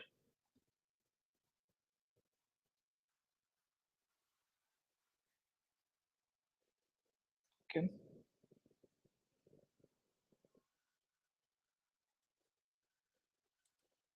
So now we created generative AI app and it's called Party Rock. Now we'll go ahead with something more interesting. That we were talking about Code Whisperer, which is a tool, and we have also had a winner for that who answered it right. But let's see that in action. So if you give something a prompt and it generates code in your IDE, sounds cool, right? Let me even show you that. Before going to that, let me even show you that. So Amazon Code Whisperer is your ML powered coding companion. Imagine now you don't have to go to Stack Overflows to collect the code. All you have to do is mention the function name or even write a comment and it will generate everything for you. So it generates a code based on comments or method names. It's powered by machine learning. You can use it right into your IDEs. So let's get started, right? So uh, let me create a file. Okay. Okay, where is it? I think the screen is visible, right? Okay, I'm creating a file and I guess you guys can now see. I'll zoom it in.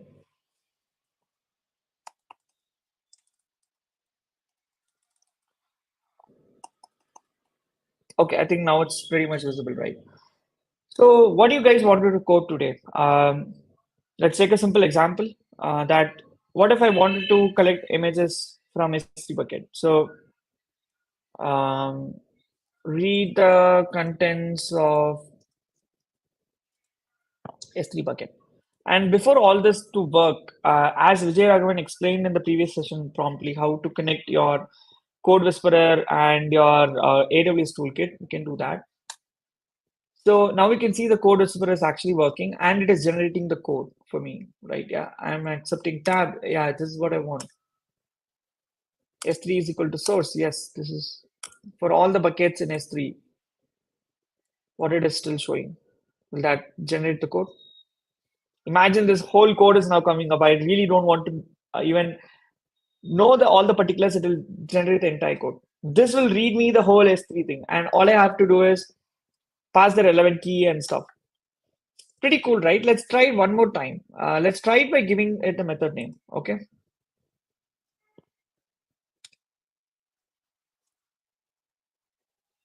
So you write, okay. Don't worry because I actually uh, formatted this whole system a couple of days back. So def read, it gives me the title. The code whisperer is working. You can see that the thing which is goes around here and it's done. So we have done it. So it's as simple as to create code, generate code right away. So it's a coding companion. And if I would say what is a code whisperer to me is that it does not replace you. It actually makes you better. So if your code is your Batman suit and you are the Batman, the butler, the Alfred is a code whisperer, which makes sure that the Batman gets what he needs, right? And it makes your code much more better. So I this is an analogy that I love bringing up in so many sessions. I think Bhavesh should have seen this glimpse in the Ahmedabad community day as well. So uh, if your code is your Batman suit, which has a lot of features, and your dev is the one who utilizes it, or the butler, the Alfred, who is Alfred, gives you is the Amazon code whisperer, which makes you much more better, more efficient to do it. So we also code whisperer. We also saw something called Amazon Bedrock, and there was one mention about Amazon Q. Let's see what is it about. Amazon Q is a service, an application which is built on top of it, and it's your a generative AI assistant that you can use it in your ID. You can use it a lot of ways. So again, let's go back to the code. Okay, a little bit, I'll zoom it off. I wanted to show you something. Where is it?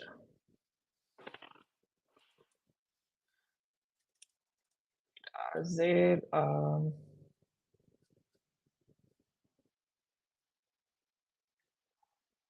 some code is, yeah, this is your toolkit which has your Amazon queue and the whole things here. Oh, sorry. Let me bring up the chat uh, in this IDE. Yes. Not here. Wait. Okay, we'll come back to that little later on those. It's prompting me to do something. But yeah, let's go back and come back to the slides a little later. We'll show what Amazon Q is capable of, and should be pretty much here, right? Okay, let's see.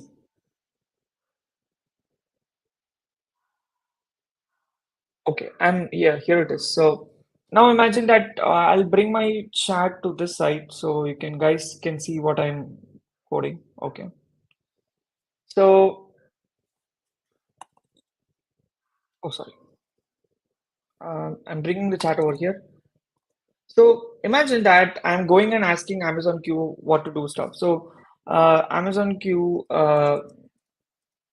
help me. You can explain selected code. Okay. Let me select this particular code, and it explains me how this code was actually done, what the code actually does as well, and what all things that you ask to ChatGPT. For example, write me a code to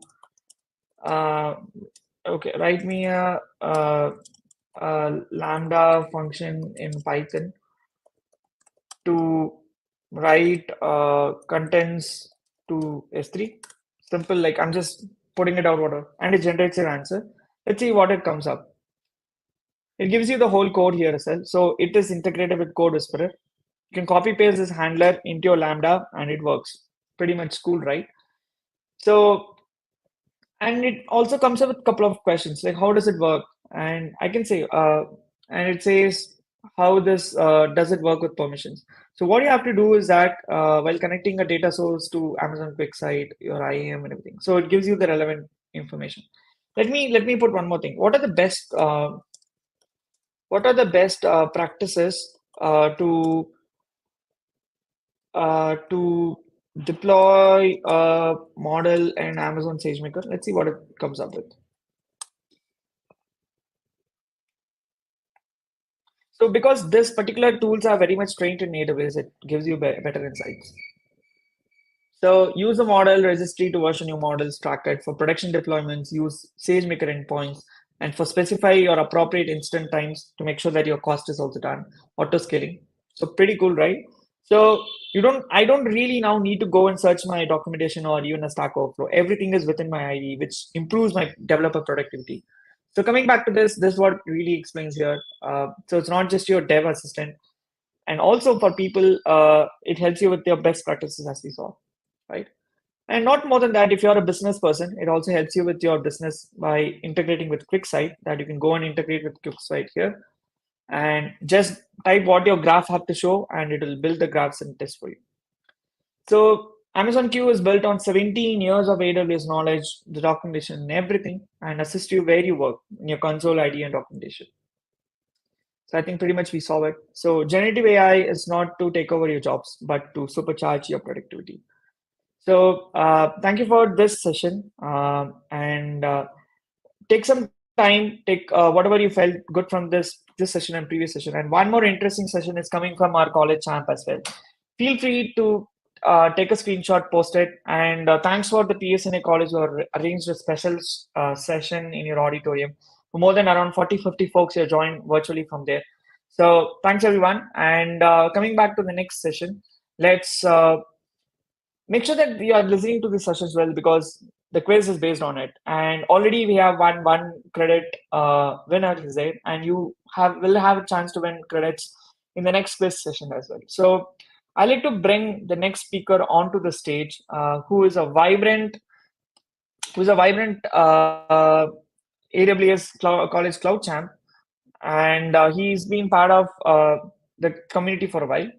Okay, so before he comes to the stage, I would like to show you how you can actually be part of AWS communities again. So let me go back to that quick reminder, just for you to chill a little bit down with no lot of things. I know the sessions are coming back to back. Oh, sorry. Let me bring back the right screen.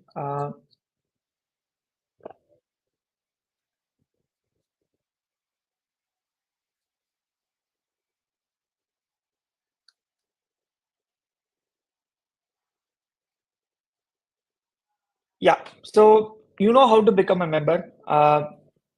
Moderators in the chat do paste the links to join the community. I think who's there? Puvalan or Hariharan, Haran, please do post it. So helps you to or make a quick scan from your mobile or take a screenshot. So become a member. We'll post a lot of events and happenings which is coming around, and you very well know that we have done a lot around in 2023 and 2024, where we are inviting folks around for volunteers, college, and for creating club. And the folks who are joined in middle, so we know that you have initiatives to run within the community. You help us to run the community. So all you have to do is to be committed to this cohort and be selfless and learn and help others learn. So, and also, people out there who is listening to the session, do you have any questions regarding what announcements we had in AIML or anything particular in generative AI? So you can drop that questions in comment, and also do take a look at the hackathon which is coming on Party Rock. And for anyone who wants to assist, who wants to take a dig on it, please do. And if you need some help, we are here to help as well. And if you're a college folk who wants to run a college community inside your college, do let us know. Or if you're a creator club who loves to create memes, please do it.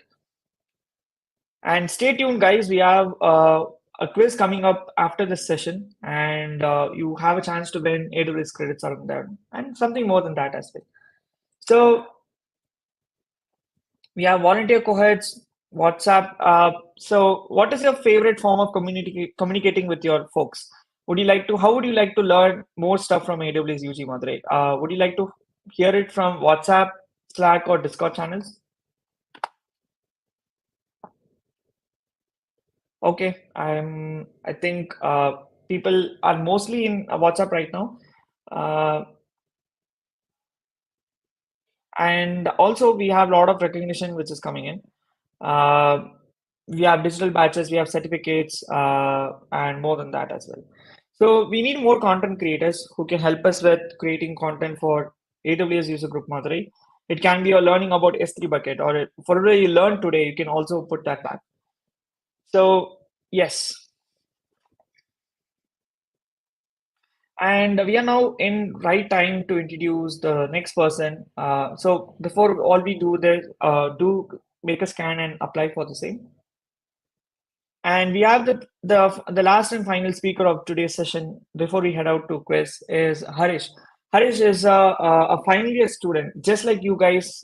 He is a college folk who has stepped up to become a speaker today. And myself being a mentor, and I'm pretty much very proud that the user group Madurai is giving the platform for college student folks to step up to improve their leadership, speaking skills.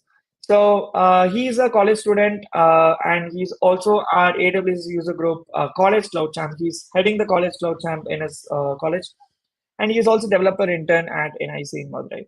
So I'll like to add Harish to the stage. Harish, you are live. Welcome, Harish. How are you doing? You are muted. Can you unmute yourself?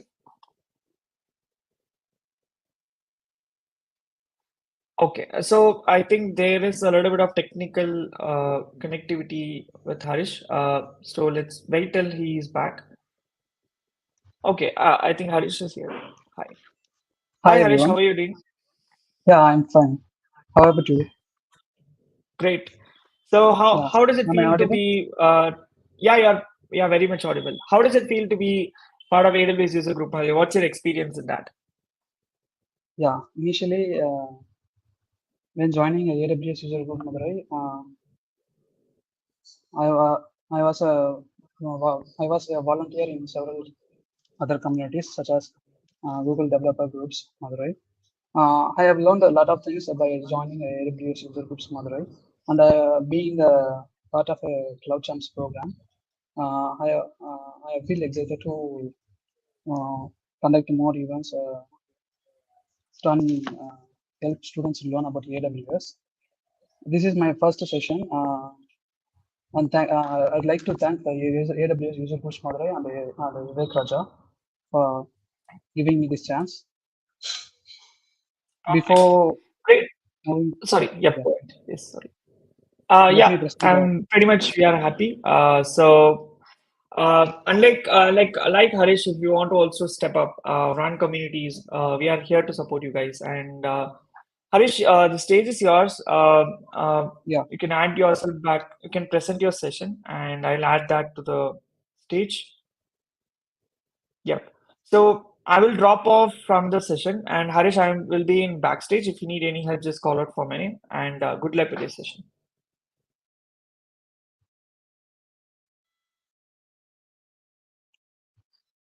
yeah. Before starting the session, let me introduce myself. I am Harish, a final year BA Computer Science student at Anna University Regional Campus, Madurai, and I am a AWS College Cloud Champ and a software developer intern at NEC Madurai. You can also ping me in the LinkedIn at Harish Tyagarajan. Now, today I'm gonna cover the topics on storage, database, and analytics. Let's see. Let's get into what are the new announcements from the AWS. Starting from the storage, Amazon S3 has granted integration for streamlining data lake access.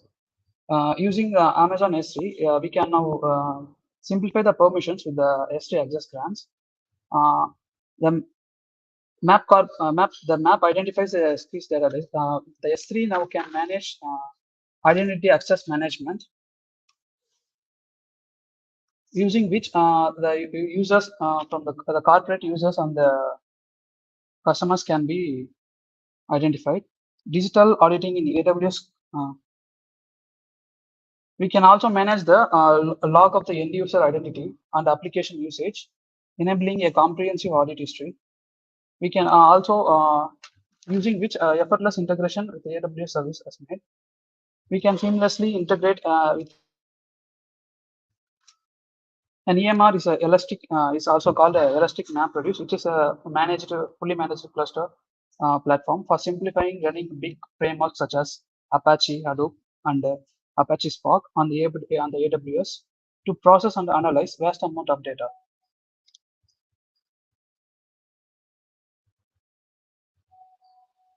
Harish, sorry to interrupt. So, your presentation slides were not changing. Can you restart it again and present it once more? Yeah, yeah. Just a Yep. minute.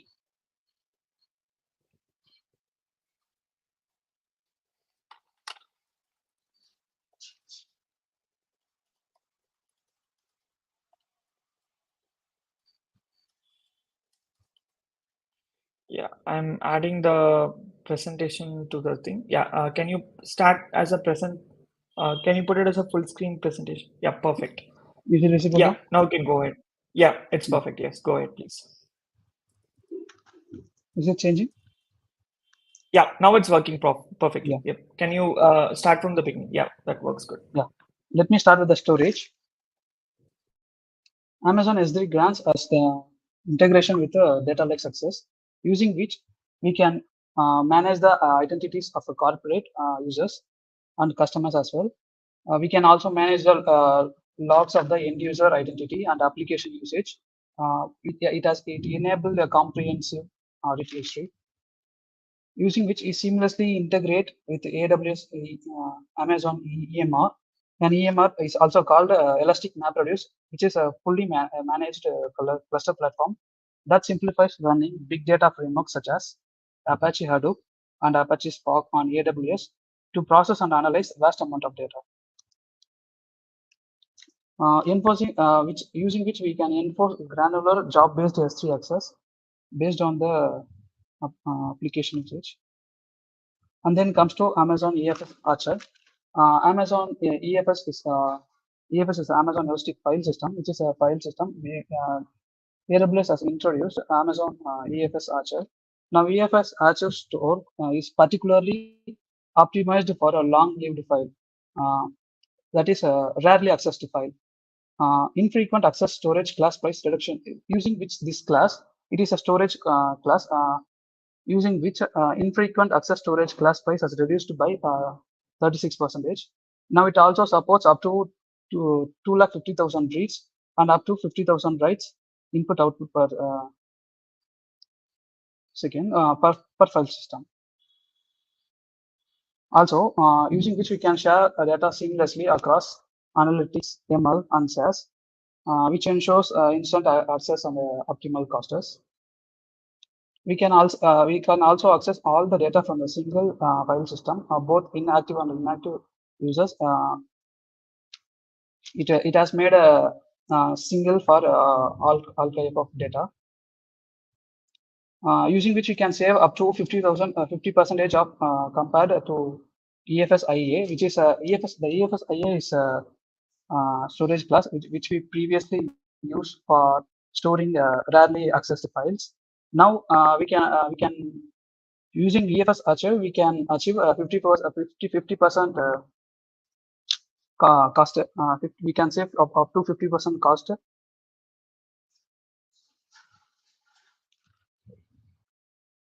For the same usage. Amazon EFS replication now supports FileBack. Now, the EFS replication also supports a FileBack, using which is seamlessly synchronize the changes between the primary and secondary file system. You can also easily switch file systems replication. It is a fully automated incremental transfer, which ensures the efficient synchronization. It's a serverless. Actually, the serverless is as a developer we can let me tell what is a serverless. As a developer, we have to as a developer is concerned about application development and build and run application. We don't have to concern about the managing servers or backend infrastructure. A serverless is a feature in which the AWS automatically manages all the backend infrastructures like managing and provisioning servers. And Amazon EFS is one kind of is a such thing which utilizes the serverless feature. A mount point for feature for Amazon S3, a container storage interface CSI driver for Kubernetes is available now. Also, AWS also added support for the new S3 class Express One Zone. As we know, S3 is a simple storage class. Now, Amazon has introduced a new storage class called Express One Zone, which is a high performance storage class. Unlike S3, it has several benefits. The fastest cloud object storage for performance critical applications.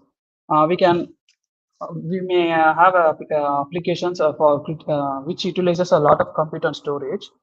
The Amazon Express One Zone architecture, which uses a compute which is close to the storage, so that we can achieve a maximum performance in our application and handle millions of requests per second for each seconds, millions of access requests per minute with a single-digit millisecond latency. Yeah, it is a single-digit millisecond latency is achieved by this Express One Zone. A new bucket type pinned to the availability zone of your choice. It is also available in several zones, which you can choose for as your choice. Next comes to Amazon Backup. Now Amazon Backup supports automatic archival of block storage, snapshot, snapshot and also snapshots into the AWS snapshot also. Now AWS backup supports for the it's a automatic achievable of a elastic block storage snapshot into the AWS snap storage, using which we can also restore the testing restore testing helps perform automated and periodic restore testers of backend resources. It also tests for restoring to automate and periodic restore tests for backend resources.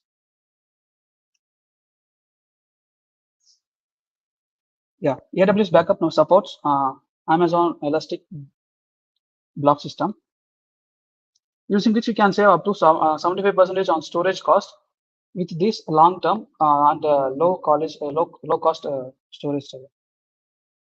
Seamlessly transition Elastic Block Storage snapshot with AWS backup and optimizing cost based on the access needs. We can also optimize the cost based on our access needs. We can also manage the Elastic Block Storage snapshot archive alongside the other resources.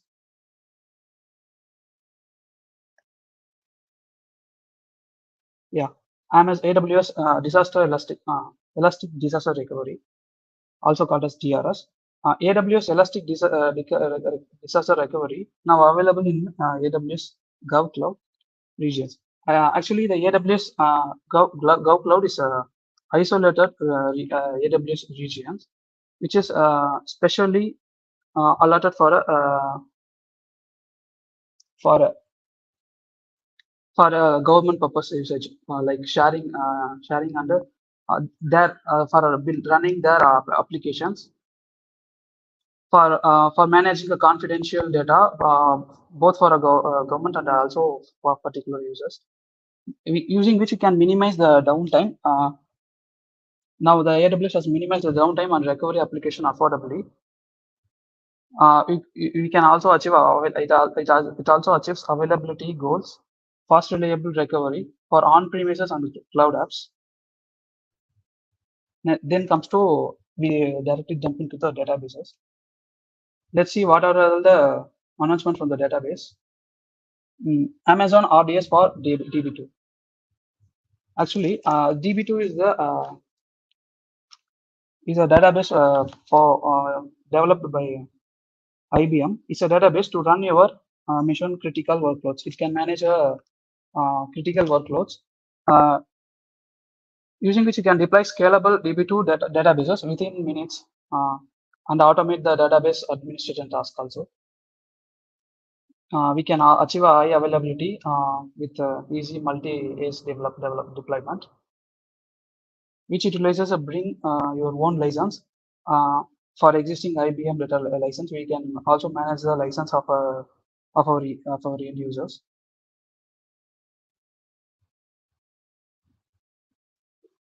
Then comes to Amazon Aurora Limitless Database. It is a managed horizontal scale out beyond the limits of a single database instance. The database instance is scaled out as per the needs. It's fully managed serverless feature. We can achieve a petabyte scale of data management without complex application logic. Using which we can achieve a petabyte scale, which is large enough for a complex application. We can also utilize a serverless endpoint for seamless distribution of data and queries. Also, the experience automatically compute scaling based on the workloads, optimizing cost dynamically. Based on the needs, scaling out and scale down is processed, and using which we can save our cost. Amazon Elastic Cache serverless. We can also set up a highly available and scalable cache in under need. For those who are who require cache memory for their application, now Amazon announced Elastic Cache, using which application that use a cache memory can be run efficiently. No need to manage the infrastructure, pay for the data and computer consumed. It's a serverless, as it's a serverless, so don't need to manage the infrastructure and the server configurations. We can pay for the data on the compute what we have consumed. It automatically stores data redundantly across availability zones, and it has achieved a 99.9% availability service level agreement without upfront commitments for or extra cost, which is a good thing. Then comes to zero ETL integration. ETL is a extract, transform, and load with Amazon Redshift. Amazon Redshift is a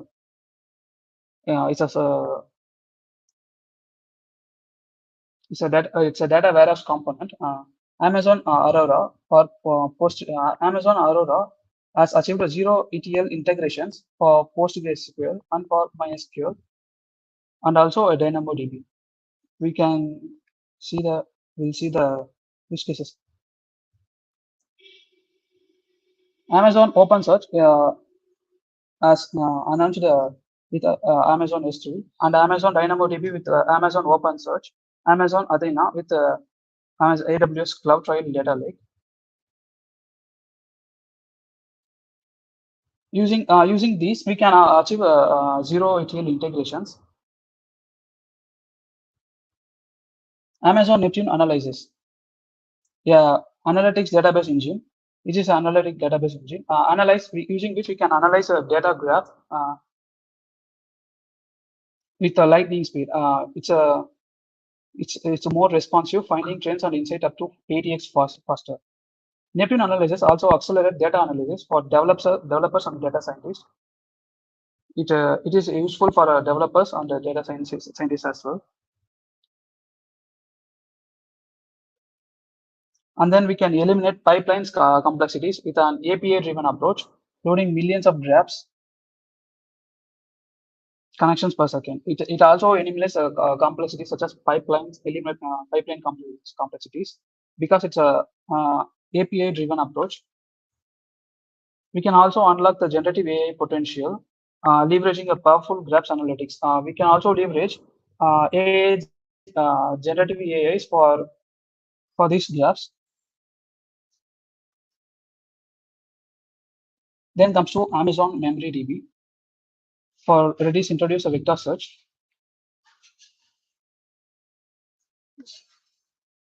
AWS has developed a high-performance ML and AI apps with single-digit millisecond query times. The vector search for they announced a vector search for MemoryDB, which enables a real-time anomaly detection. The storage and search millions of vectors with MemoryDB, achieving tens of thousands with a query per second over 99% recall. Using a vector search, we can search thousands of data. It's a millisecond response time for storing, indexing, and searching millions of vectors for vector search for Amazon Document DB. Vector search eliminates it also eliminates the need for the separate infrastructure. It also can be managed in the current infrastructure. You can also transform your the database for semantic search, product recommendations, personalized, and the chatbot application. Let us see a vector search for Amazon Document DB. These are the documents you can see, which is fed to the embedding model, which transform the document into a vector data. Using which, as you can see, it is mentioned dog, cat, love. It identifies the vector using the embedding model, and then stores that vector data into the document DB. And then each vector is indexed. Using this index, we can uniquely identify the documents. And then when the user search for the document, it will search based on the index it's stored in the database. And then comes to analytics.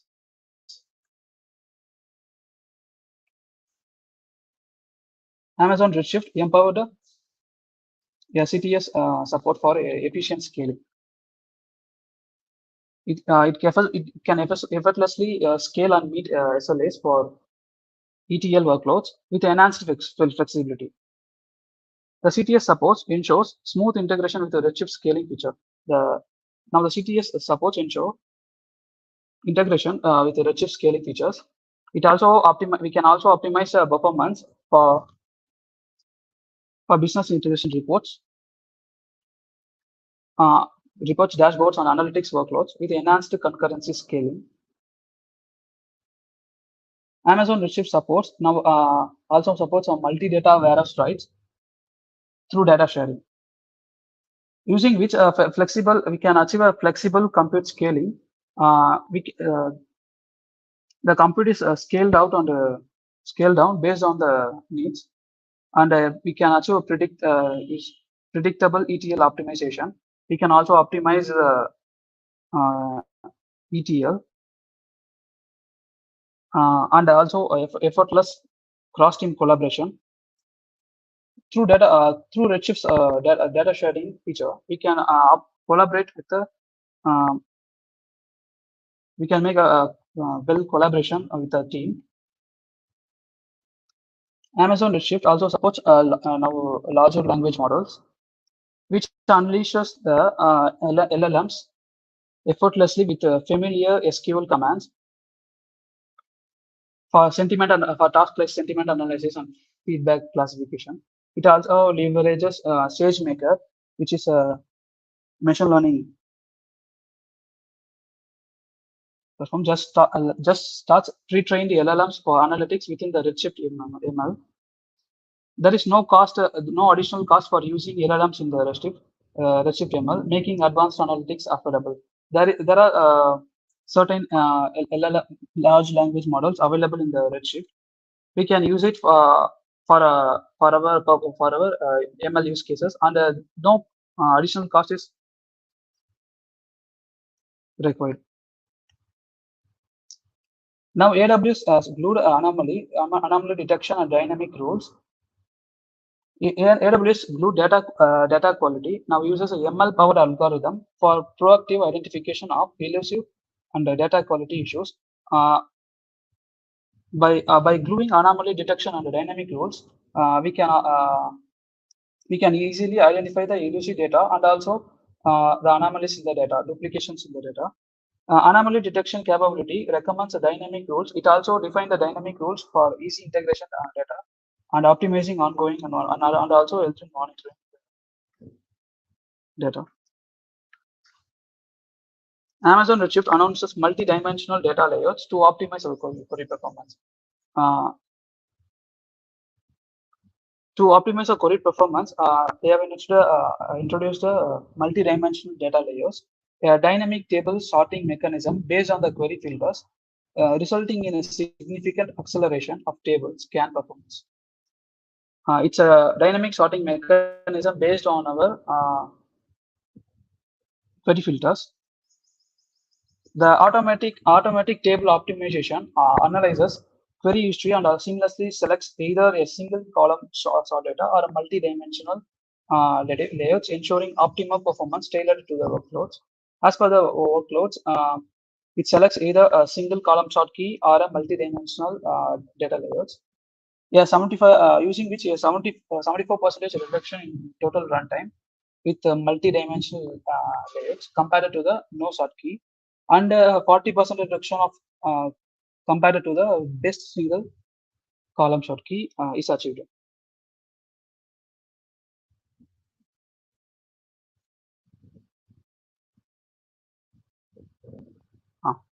Amazon Redshift supports a metadata security to simplify multi-tenant application. To deal with the issues that is related to the multi-tenant applications, they have extended the support for metadata security. The Redshift metadata security allows previous admin control over a catalog catalog data visibility in the multi-tenant scenarios. The admin can manage the catalog data of each tenant. Also, the user access only specific metadata, enhancing security and simplicity for or multi-tenant application deployment. The the the user access can only but specific metadata, which ensures a security. We can enable this metadata security with the following command: alter system set metadata security equal to true.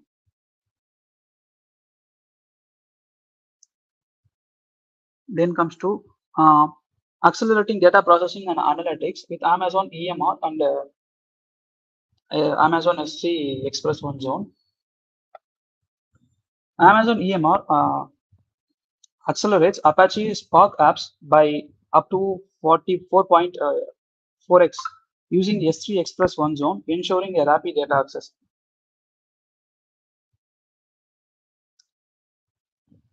The Amazon EMR has accelerated the Apache Spark apps 4 times than the usual performance. And the S3 Express One Zone offers a single digit, as discussed, it also offers a single digit millisecond data access, which is ideal for latency sensitive applications on Amazon EMR. And also the software service level agreement compliance has made easy.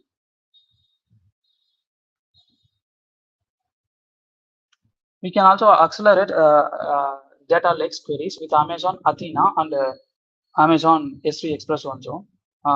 By this, we can the Amazon Athena delivers up to 2.1 times the faster query performance with S3 Express One Zone, expediting data lake analytics. The S3 Express One Zone, like this discussed in the previous, also millisecond data access enhances Athena's capability. The millisecond data access also enhances the capability of Athena, ideal for time-sensitive tasks like business intelligence and financial monitoring. We can also accelerate data lake analytics, ensuring a quick insight for smarter, more agile decision making. Amazon AWS has introduced a clean room differential privacy. AWS clean room differential privacy preview offer mathematically backed privacy controls for user data protection. It's mathematically backed privacy controls to protect the data user data. We can also collaborate securely with AWS clean rooms, masking individual data contributions for drivers analytics. We can now mask the individual data contributions using collaborative securely with AWS. AWS clean rooms simplify differential privacy, allowing effortless collaboration and insight without compromising the data security. Without compromising the data security, we can effortlessly make collaborations and share insights. And finally, thank you. You can scan this QR for download this document. You can also ping me at LinkedIn at Arish Jagarajan. Thank you.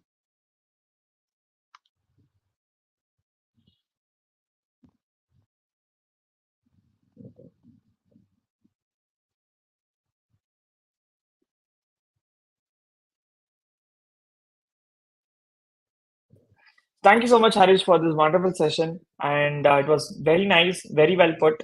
And for a beginner like you, this session was really good. And we would also like to have more beginner-friendly sessions coming on forward. And you as a champ, you are doing great. And we would like to host more sessions with you in future as well. Thank you so much. So that gives us to the time for the last segment of today's event is that you're all waiting for is a quiz session. And I'd like to invite Pubalan to the studio. I think he's available. So what you have to do is sign up for this particular URL, which I'll post it in the comment section. And this is the quiz for today.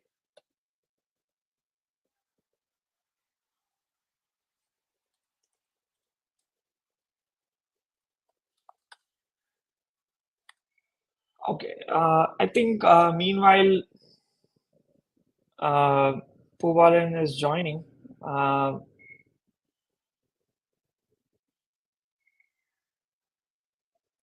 okay, I think I'll take over with this, and let me share my screen once again.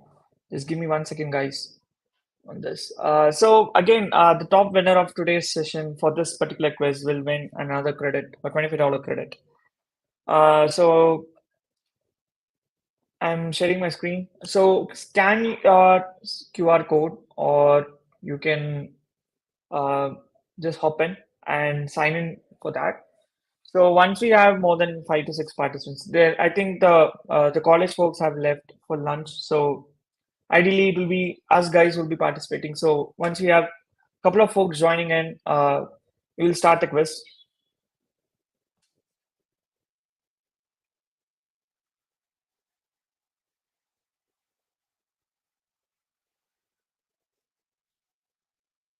All right. So if the count is less, I guess we have to forfeit this quiz. I understand it's at the end of the last thing, and yep, let's see whether we have enough folks to attend this particular quiz, or we'll have this quiz on some other day, on some Saturday evenings. So let you guys know that if you all will be available on some weekend evenings or weekend nights, that's where we could go host for we could actually host session like quiz nights if you're interested.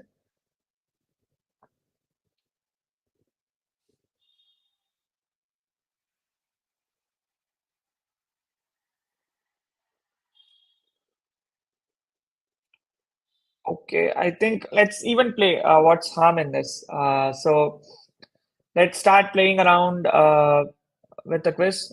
So volunteers, if you like, you can also join the quiz. We have a couple of folks only here.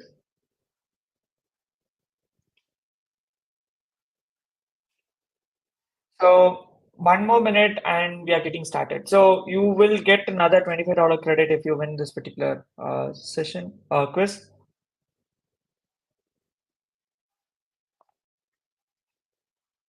Okay, always up for a quiz. Yeah. So just 2 more minutes. When we have a couple of folks joining, then we can actually get started. So uh, we will actually start hosting quiz nights once we have a lot of folks who are free time over the weekend nights. That will be the better way to play quiz as well. So I think the sessions were long enough, and I understand that quiz is something people won't stay for at the moment at the last. So, but it's still fine. Let's get started. So is Pubalan joining the quiz? Yep. So yeah, why not? Let's just play around. It's nothing harm. So here comes the first question, coming in a couple of seconds. So vectors are critical for customizing generative AI apps, and which AWS database service supports vector search? So is it DynamoDB, Aurora, or okay, DocumentDB is the correct one. Yes.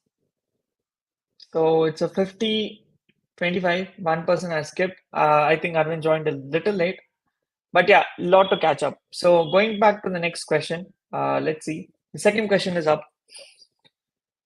So which log class is well suited for logs that require infrequent querying? Amazon Watch like forensic analysis. Uh, is it Glacier, standard, intelligent tiering, or standard?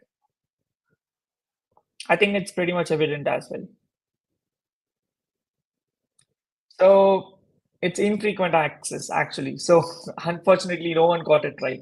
Oh, Sankara joined a little late. But anyways, we have 6 more questions.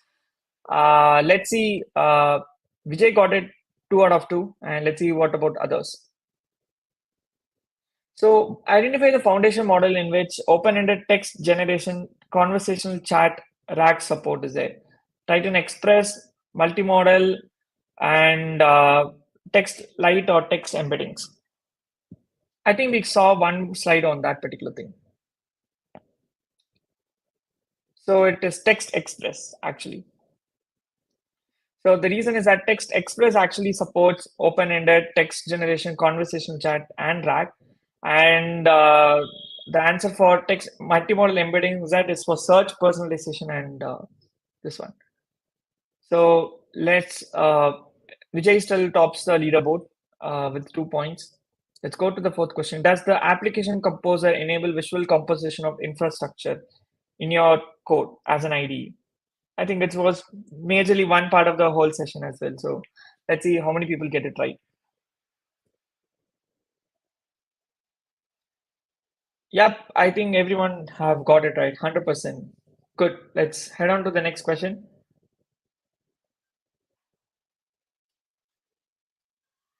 So, which AWS cloud storage class in S3 is well suited for performance critical applications, handling millions of access and per minute and its single digit latency? Only 2 seconds left. It's Express One zones. Unfortunately, no one got it right. That's bad. Let's go for the next question. Last 3 questions up. And which service helps in upgrading Java application in a fraction of time through its code transformation capabilities? So it is Code Guru, Amazon Q, or PartyRock, or I'm sorry, Code Guru, Amazon Q, and so it shows Amazon Q because Amazon Q code transformation helps in upgrading the application in single fraction of time through its code transformation capabilities. And here we go for the next 7th question.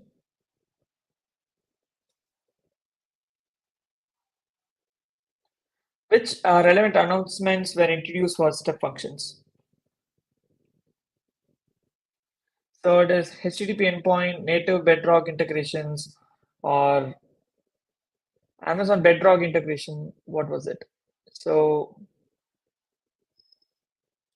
oh no, that goes to 4 points. The last question. So Vijay tops the leaderboard.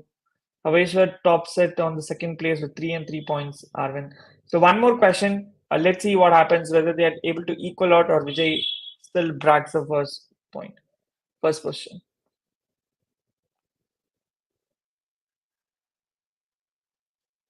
Final question. How many years of AWS knowledge has Amazon Q has been trained for? Let's see what happens. I think this will be a table turner for Taveshwar and Arvind. Let's see what happens. I think we have concluded the quiz. Let's head out to the leaderboard and see who won the quiz. So Vijay got it 5 points, and Tabeshwar and Arvind got 4 each. So since the people who stayed up till the last to participate, we will arrange credits for everyone. So that is the commitment you are showed for us, and this is a gratitude we'd like to show for you.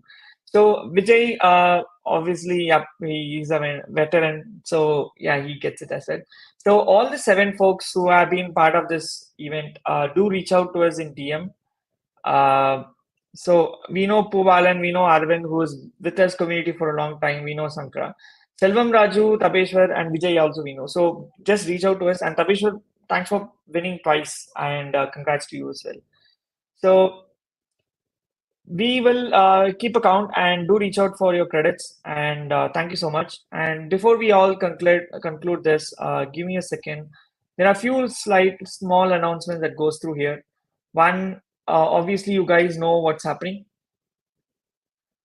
That just give me 1 second on this.